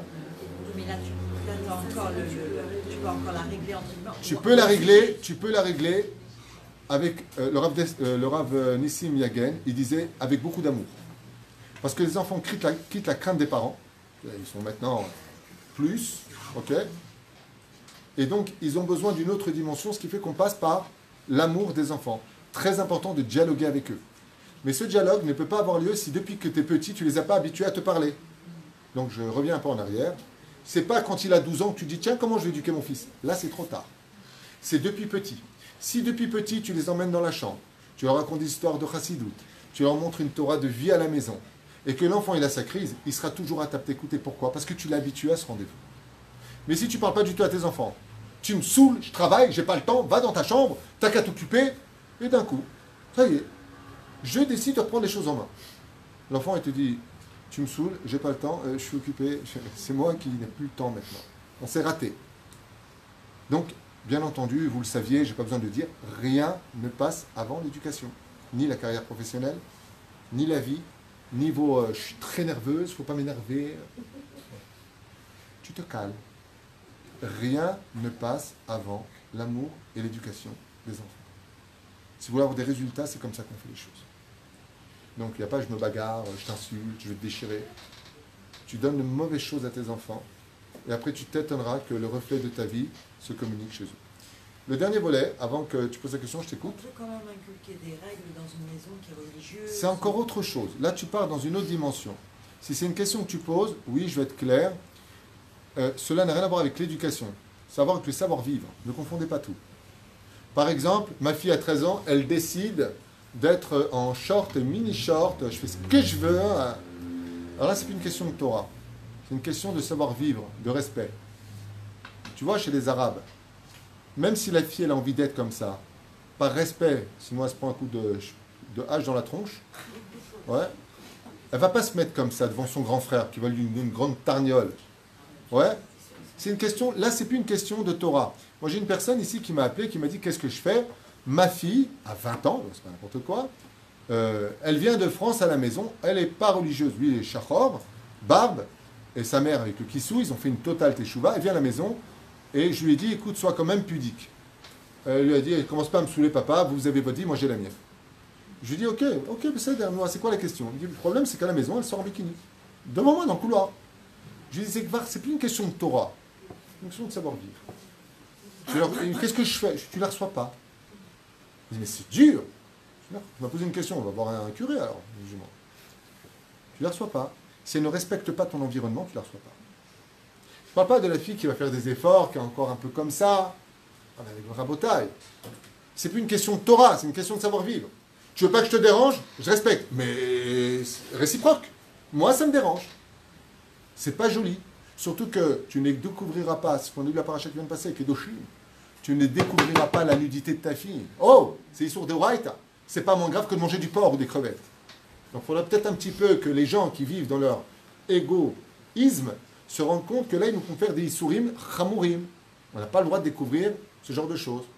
Tout comme moi, je vous dis franchement, religieux ou pas religieux, encore une fois, c'est mon opinion, si j'avais une fille, jamais, même ni chômeur, jamais j'aurais été à la plage ou à la piscine avec ma fille, de la voir ma fille, de la voir en maillot de bain, c'est un soutien-gorge et un slip, mais il n'y a pas de séchel. Revenez juste à l'époque de vos parents, je n'ai pas dit les dinosaures, vos arrière-grands-parents. Hein. Ça existait qu'une fille se mette en maillot de bain devant ses parents? Ma putain. Chez les goïms, ça n'existait pas. Vous vous rappelez pas à l'époque du tennis? Comment jouaient les tennisman? En jupe longue. Les speakerines étaient renvoyées parce qu'on voyait Pitom et Ramsès un tout petit peu, hein, pas... Elles étaient renvoyées. Mais Zéperoucha d'abord. Je finirai avec un dernier volet. Donc pour répondre à ta question, c'est là on ne parle plus de Torah. Il y a une question de savoir-vivre. Ici, tu viens à la maison, tu veux vivre avec nous, il n'y a pas de problème. Tu veux être ce que tu veux, il n'y a pas de problème. Aval, respecte ce que je vis aussi. Tu ne peux pas m'imposer, tu ne veux pas que je t'impose, tu ne peux pas m'imposer. Respecte-moi. Tu es dans ta chambre, tu veux être sur le lustre, ah, yeah, pas de problème. Alors, quand tu sors de ta chambre, je n'ai pas à subir ni ta façon de parler, ni ta façon de prendre. Habibi, ma. Tu reçois un goy à la maison de Shabbat, il te dit, vous n'avez pas un calot? Excusez-moi, mais on ne fume pas chez vous, c'est bien cela. Hein. Le sabbat, le goy, le sabbat, vous ne fumez pas, c'est cela. Ah, donc je ne fume, non, vous pouvez aller fumer, vous n'êtes pas tenu de faire Shabbat, vous pouvez aller sur le balcon, monsieur, fumer, pas de problème. Ah non, vous ne fumez pas, je ne veux pas vous importuner. Ah non, c'est du savoir-vivre, ça n'a plus rien à voir avec Torah et pas Torah, sinon Torah pas. Arrêtons les délires, là c'est une question de savoir-vivre, pas tout mélanger dans la vie. C'est là, question de savoir-vivre. T'es chabed et tacheni. Tu veux qu'on te respecte? C'est pas que dans un sens. Respecte aussi ceux qui sont dans le émet, parce que toi tu es dans le sheker. Il ne faut pas avoir honte de le dire. Celui qui vit en dehors de la Torah, regardez bien ce que je vous dis. Celui qui vit en dehors de la Torah, il vit dans le sheker, mensonge. Celui qui est en Torah, il vit dans le émet. Maintenant, comme on va l'exprimer, ça peut faire de lui un idiot, c'est pas pareil. Je vais me faire déchirer, mais c'est pas grave. Mais pourquoi j'aurais honte de la Torah? Elle est vraie, que ce que je dis de la Torah, elle est fausse.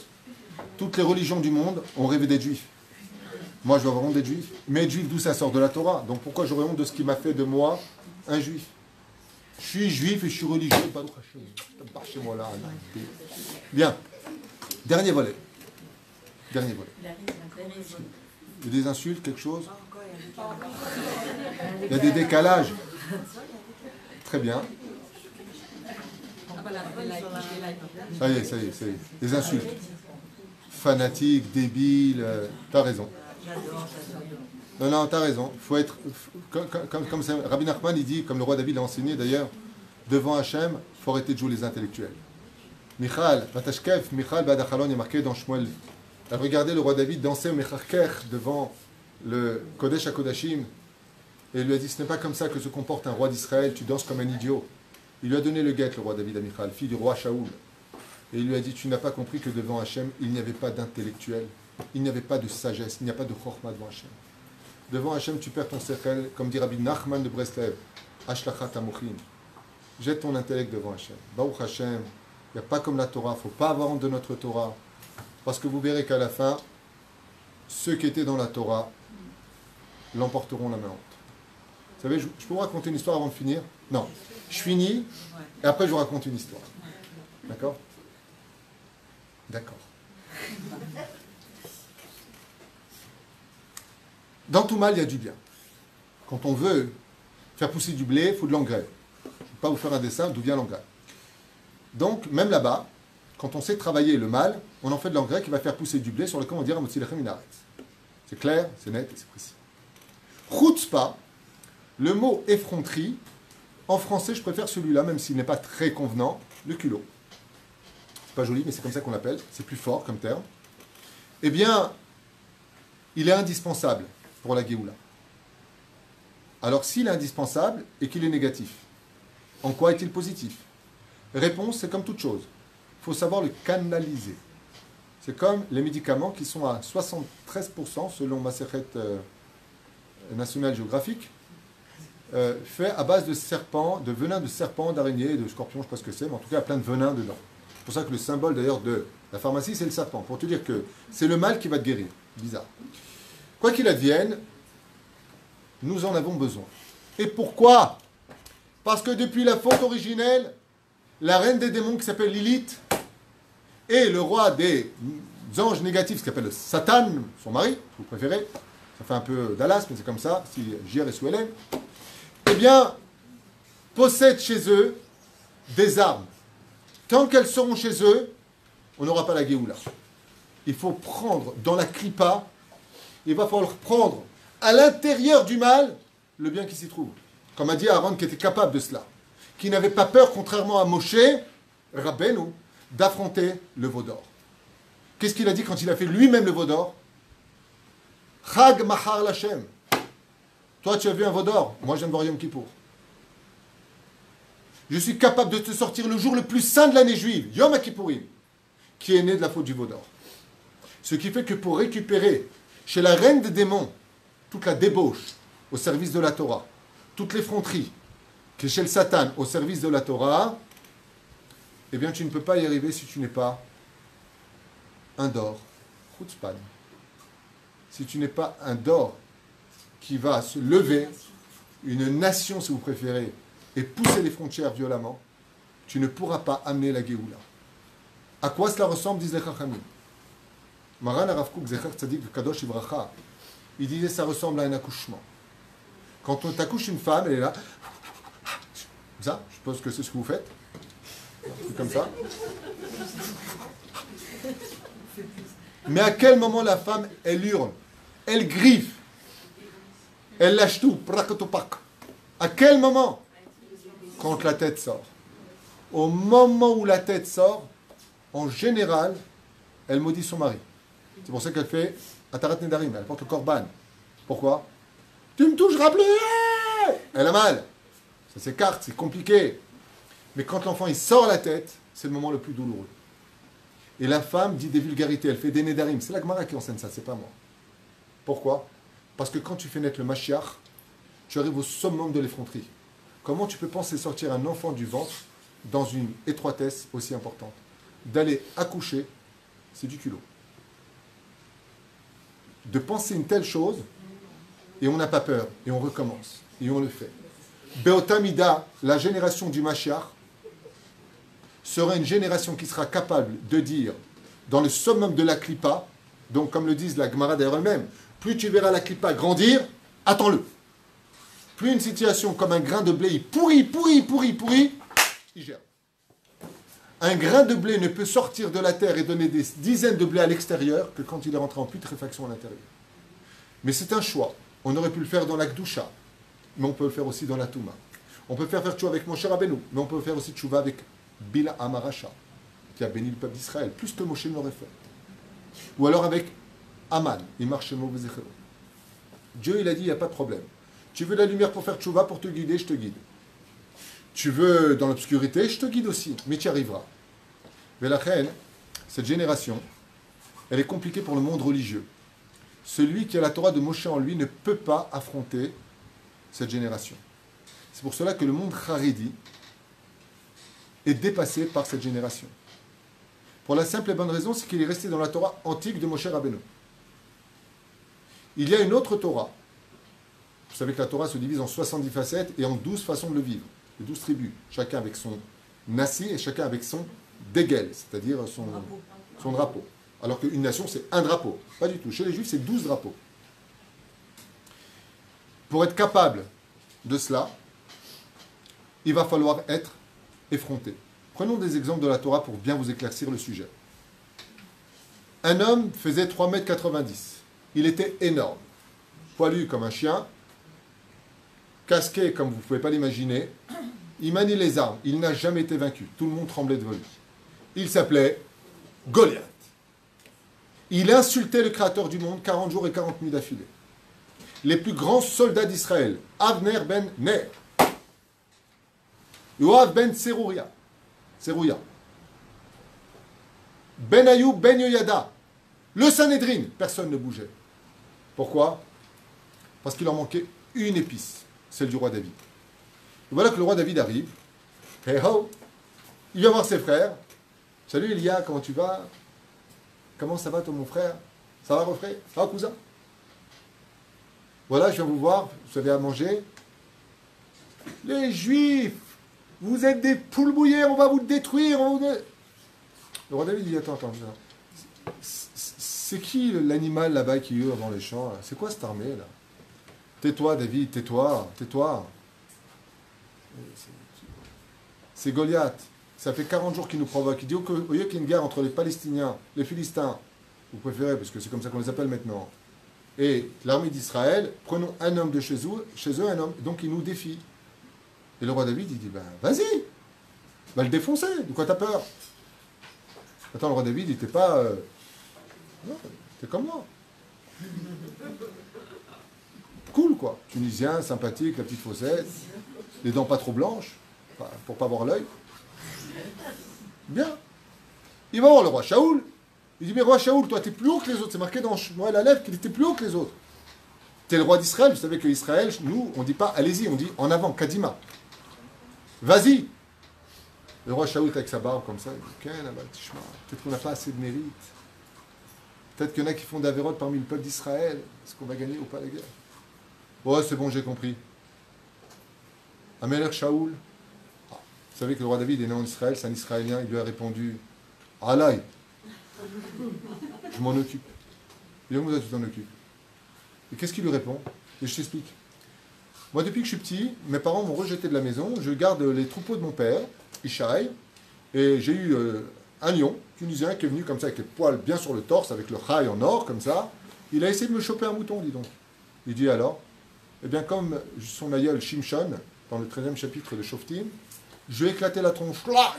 Et après ça, j'ai eu 2 ours qui sont venus, Horace et Jasper. Ils ont osé prendre des moutons dans leur gueule. Je les ai défoncés. C'est pas joli de parler comme ça quand on est le roi David. T'es un homme de Dieu. Il est en train de lui dire, non, mais il ne faut pas avoir peur. Vous imaginez le mec qui vient. Maintenant, il ne prend pas d'armes, le roi David. Il ne prend pas d'armure. Il n'a pas voulu humilier le roi Shaoul parce que les armures du roi Shaoul, qui étaient plus grandes que lui allaient parfaitement. C'est un signe que c'était le futur roi. Donc, il n'a pas voulu humilier son roi. Il va là-bas tranquillos, sans armes, sans rien. Et il avance devant Goliath. Cool, hein? Pas... cool. Et il le regarde comme ça. Et Goliath, il est tellement effaré que la chutzpah du roi David ne lui donne pas la force de parler. Chutzpah, en dehors de la bouche. Goliath, il regarde le soleil. Mais pourquoi vous m'envoyez ça? Je veux me taper avec des copains, je ne veux pas taper dans le vide. Le roi David lui dit, regarde bien autour de toi, toi. Je vais te défoncer la tronche. C'est pas joli de parler comme ça. Il lui a dit, mais tu viens avec un bâton, avec une fronde. Je suis un chien, moi. Il voulait lui dire, le roi David, bien sûr que tu es un chien, puisque vous savez que le Goliath n'est pas d'une union humaine. Il vient d'un chien et de Orpa, sa mère. Elle a eu 4 géants, et la semence qui a créé Goliath était une semence de chien. Comment c'est arrivé? Celui qui croit, il croit, celui qui ne croit pas, il ne croit pas. C'est ce qui a marqué. Ça là. Goliath, donc, est un surhumain. La force est incommensurable, elle est comparée à celle de Shimshon, Samson. La même force. Le roi David, il vient. Il prend des pierres, tranquille, il prend sa fronde. L'autre, il dit, mais arrête. Bon, allez, vas-y, je bouge pas. Il lui lance une pierre, et il lui coupe la tête. Et il lui rentre dans la tête. Goliath tombe sur sa face, comme le dit le verset, vous ferez tomber la d'Azara, parce qu'il avait le dieu Dagon, dieu des Philistins à cette époque, sur le torse, et il se tombait sur sa face. Ce qu'il fait le roi David, il dit, bon, j'ai pas d'épée. Je se conseille qu'il n'avait pas d'épée, parce qu'il n'avait pas d'épée, puisqu'il a pris celle de Goliath. Il vient et il dit, voilà, Rasra, ils ont un code spécial pour retirer l'épée du fourreau ici. Est-ce qu'il y en a un qui sait ici comment on le retire? Se lève un homme des camps, il s'appelle Uriah. Il dit, voilà, Uriah Achiti, c'est un Chitéen, il connaît le secret. Il la donne au roi David. Et le roi David va faire un acte, un geste très bizarre. Il va lui couper la tête. Mais il est mort. Pourquoi tu fais ça? Il prend la tête, il la montre à tout le monde. Il dit, écoutez bien ce que j'ai à vous dire, les mecs. Vous voyez cette tête-là? Il y en a un qui bouge, je vous coupe la tête. Oh! Sois cool, sois rabbin. Non, si je veux amener la Géoula, la rédemption, il faut rentrer des fois dans la chutzpah. C'est pour ça que cette génération est une génération de chutzpah. Parce que c'est une génération qui n'a plus peur de défoncer les frontières. Ça fait beaucoup de pertes au niveau des âmes. Écoutez bien les mots que je dis. Ça fait beaucoup de pertes, il y en a beaucoup qui tombent. Ouais. Comme 80% qui sont morts en Égypte. Mais il y en a 20% qui sont sortis, qui ont reconcrétisé le peuple d'Israël. Le marcha, c'est pas de moi, c'est Masret Shabbat. Il dit à la fin des temps, ce sera la même chose qu'au début des temps. Seulement ceux qui n'ont pas canalisé leur chutzpah, qui n'ont pas accepté les 10 plaies venant de Dieu, qui n'ont pas accepté de suivre Dieu dans un désert, sont morts en Égypte. Parce qu'ils n'ont pas canalisé leur chutzpah. Mais d'être sorti d'Égypte esclave pour être l'esclave d'Hachem et aller dans un désert aride, ça aussi, ça demande de la chutzpah. C'est ça la Géoula. Quand tu verras une génération où la chutzpah sera énorme, alors prie pour que le Mashiach vienne maintenant. Parce que si on sait canaliser notre chutzpah, comme on le dit tous les matins avant Odou, Yehuda ben Tema Omer, et ve'az kanamer, ve'kal kanesher. Mais c'est az kanamer, et l'otenri, je ne sais pas si ça se dit en français, autant. Ça se dit autenri? Oui, mais il va être autant, comment on dit? Vous êtes aussi naze que moi en français? D'accord. L'effronterie, si tu veux. Az panim. Quoi? Et ve'az. Soit az. Ça, az, c'est assourd. Puisqu'à la fin de la Mishnah, c'est marqué Ve'as panim el Gehinam. Celui qui est az, il va au Gehinam. Celui qui est effronté, il va au Gehinam. Il faut avoir de la pudeur, il faut avoir de la timidité. Ça nous empêche de fauter. C'est bien d'avoir un enfant qui est timide. Il faut le laisser comme ça. Comme ça, au moins, il ne ira pas fauter. Aval de l'autre côté, s'il veut réussir dans la vie, il faut qu'il ait d'ambition. Ceux qui ne prennent pas de risques, c'est connu, on le dit dans tous les langages. Qui ne prend pas de risque, ne prend pas de risque. On dit plutôt à jour, c'est facile de ne pas se tromper quand on ne fait rien. Mais quand tu veux réussir dans la vie, il faut prendre des risques. D'accord ? Il y a même une assurance qui s'est créée, assurance tout risque. Ken. Comment on peut canaliser l'effronterie, la chutzpah de nos enfants?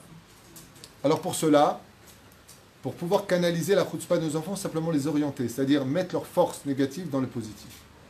Et donc insister, par exemple, moi je suis quelqu'un qui, par nature, ne suis pas timide, j'ai pas de problème de dire ce que je pense aux gens, j'ai pas de problème de parler devant, jamais eu le trac de parler devant 1000 personnes, une télévision.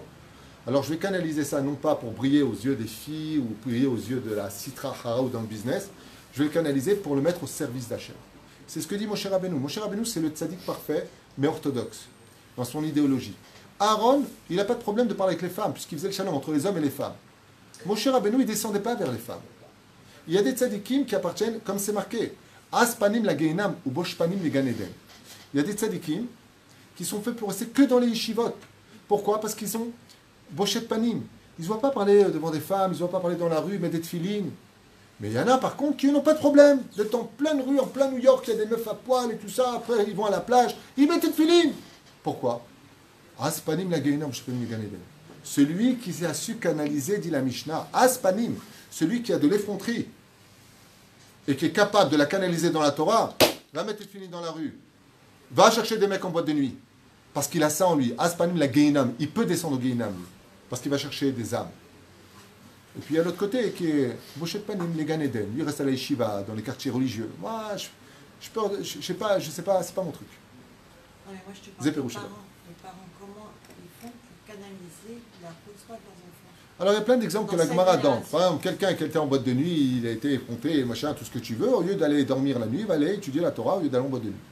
C'est-à-dire qu'il va falloir le canaliser, de mettre cette force, c'est marqué au nom de Rabbi Yochanan, dans la Gemara, Ben Zakkai, non, pas Ben Zakkai, Rabbi Yochanan du Talmud de Et Jérusalem. le gosse, il n'écoutera pas, il n'ira pas à la yeshiva.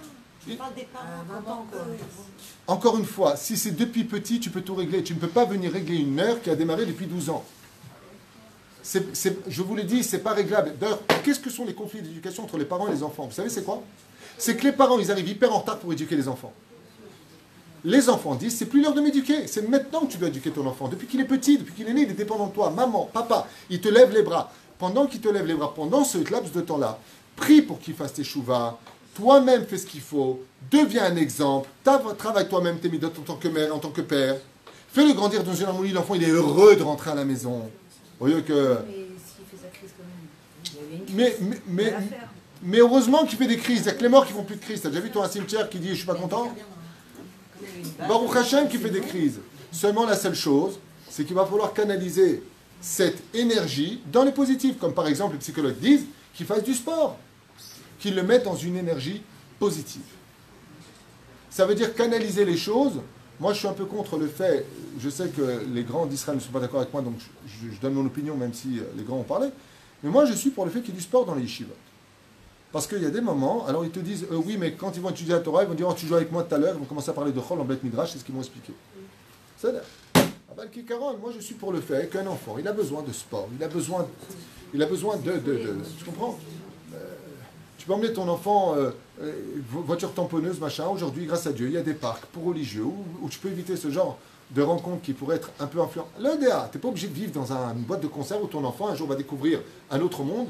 Eh bien, Habibi, il va vite quitter ce monde. Donc voilà, et c'est un peu ce qui se passe malheureusement. Mais je vous l'affirme, cette génération-là, contre toute attente, c'est la génération du Mashiach. Parce que pour que le Mashiach se dévoile, le Mashiach c'est une chutzpah, c'est celui qui va retirer de nous le joug des nations. Il n'y aura plus l'ONU, on va être condamné. C'est fini quand il vient. Ils seront garde à vous les nations du monde. C'est comme de la chutzpah. Vous imaginez le dôme d'or là-bas, il va disparaître, c'est le Beth Amikdash, mais c'est de la chutzpah, personne n'osait y penser. Ouais.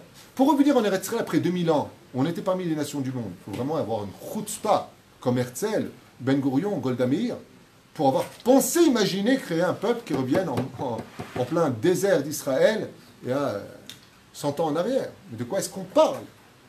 Eh bien, des fois, dans la vie, il faut avoir de la chutzpah. Vas-y. Vous voyez comment sont nés les plus grands d'Israël? Yehuda, Reuven, Shimon, Lévi, tous, ils sont nés de la chutzpah de Léa. Léa a été chutzpanite. Elle a dit à Rachel, écoute, je t'achète la nuit de ton mari. Eh ben, mon mari était chez moi ce soir. Qui c'est qui est né de cette union? Issachar, le plus érudit des 12 tribus. Pourquoi? Parce qu'elle a canalisé sa chutzpah, c'est-à-dire son effronterie, au nom de la Torah.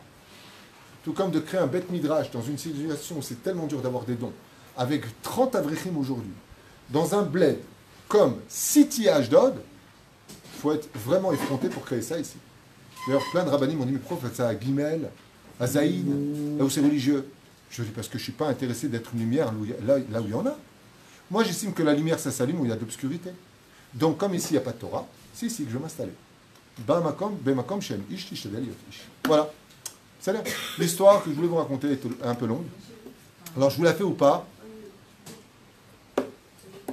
Je vous la fais à toute vitesse. Je vous parle d'un temps que les moins de 20 ans ne peuvent pas connaître. Nous sommes dans une période où un fils fait enfin teshuva. Il a 20 ans. Il se renforce. Il devient extrêmement pieux. Baruch Hashem. Et son père vient le voir et lui dit, mon fils, j'ai de grands moyens. Je voudrais te faire un cadeau exceptionnel. Demande-moi ce que tu veux. Surtout qu'en plus de ça, tu vas te marier avec ta petite barbe. Il lui a dit, ok papa, je vais te demander un cadeau, mais à une condition. Quoi que je te demande, tu me dises oui. Il ne va pas trop non plus dans les prix, hein, jusqu'à une bonne voiture si tu veux, mais pas plus.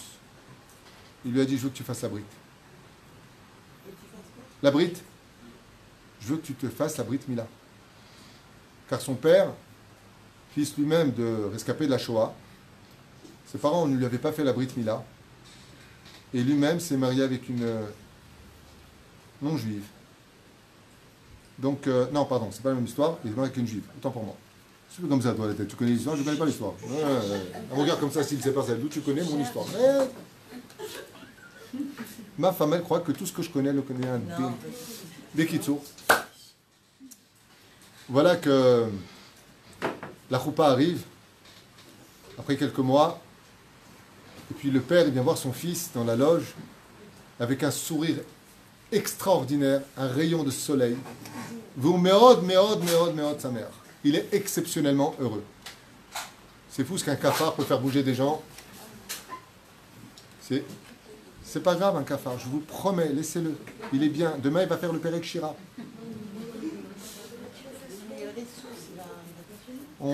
Les tarifs, c'est comme ça tout le temps, et on met le rissous, et si je veux.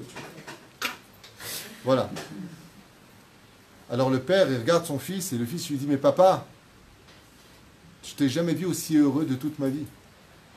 Il lui a dit, mon fils, j'ai fait ce que tu m'as demandé. Il lui a pas dit, montre-moi, hein, par contre, le cadeau. Le père se lève comme ça, il embrasse son fils, il se serre dans les bras. Et le père éclate en larmes, de joie. Et il lui dit merci, parce que le cadeau que tu m'as demandé, il est plus grand pour moi que pour toi. Ils arrivent dans la choupa, et personne ne reconnaît le père.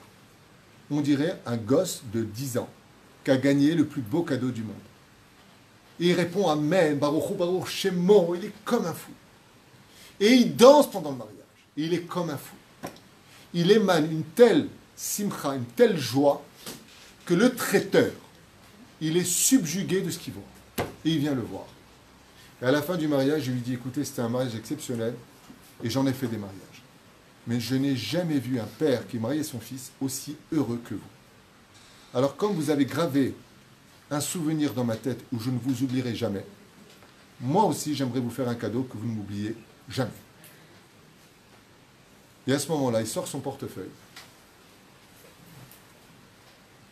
Il met sa main dedans. Et il sort $1. Il lui dit, ce dollar, c'est pas n'importe quoi. C'est le dollar du Rabbi Lubavitch. Quand il entend ça, l'autre, il s'effondre. Il tombe par terre, on le réavive, on lui met de l'eau sur le visage, il a des larmes qui coulent, et il dit là, c'est trop, je ne peux plus. Bien entendu, tout le monde. Putain, vous regardez le billet. Hein. C'est vraiment un billet du rabbi en plus. Je le remets. C'est un billet du rabbi. Allez. Et c'était pour faire vivre l'histoire. Qui a été d'ailleurs raconté par Torah Box à l'époque.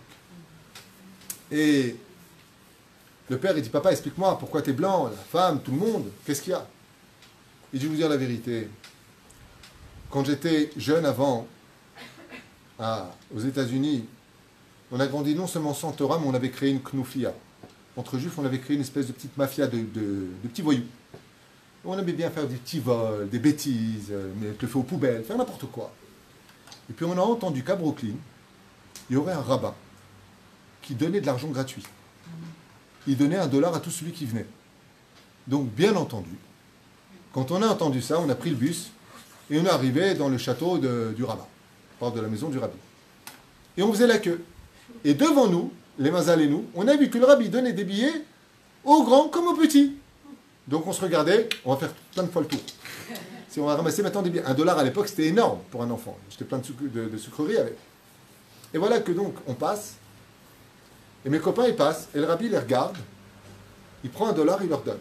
Quand il est arrivé à moi, il prend le $. Il vient pour me le donner. Je mets ma main dessus, mais le rabbi ne lâche pas le billet. Et il me regarde avec des yeux émanants, incroyables d'amour. Et de l'autre côté, il me pose une question qui va m'effrayer.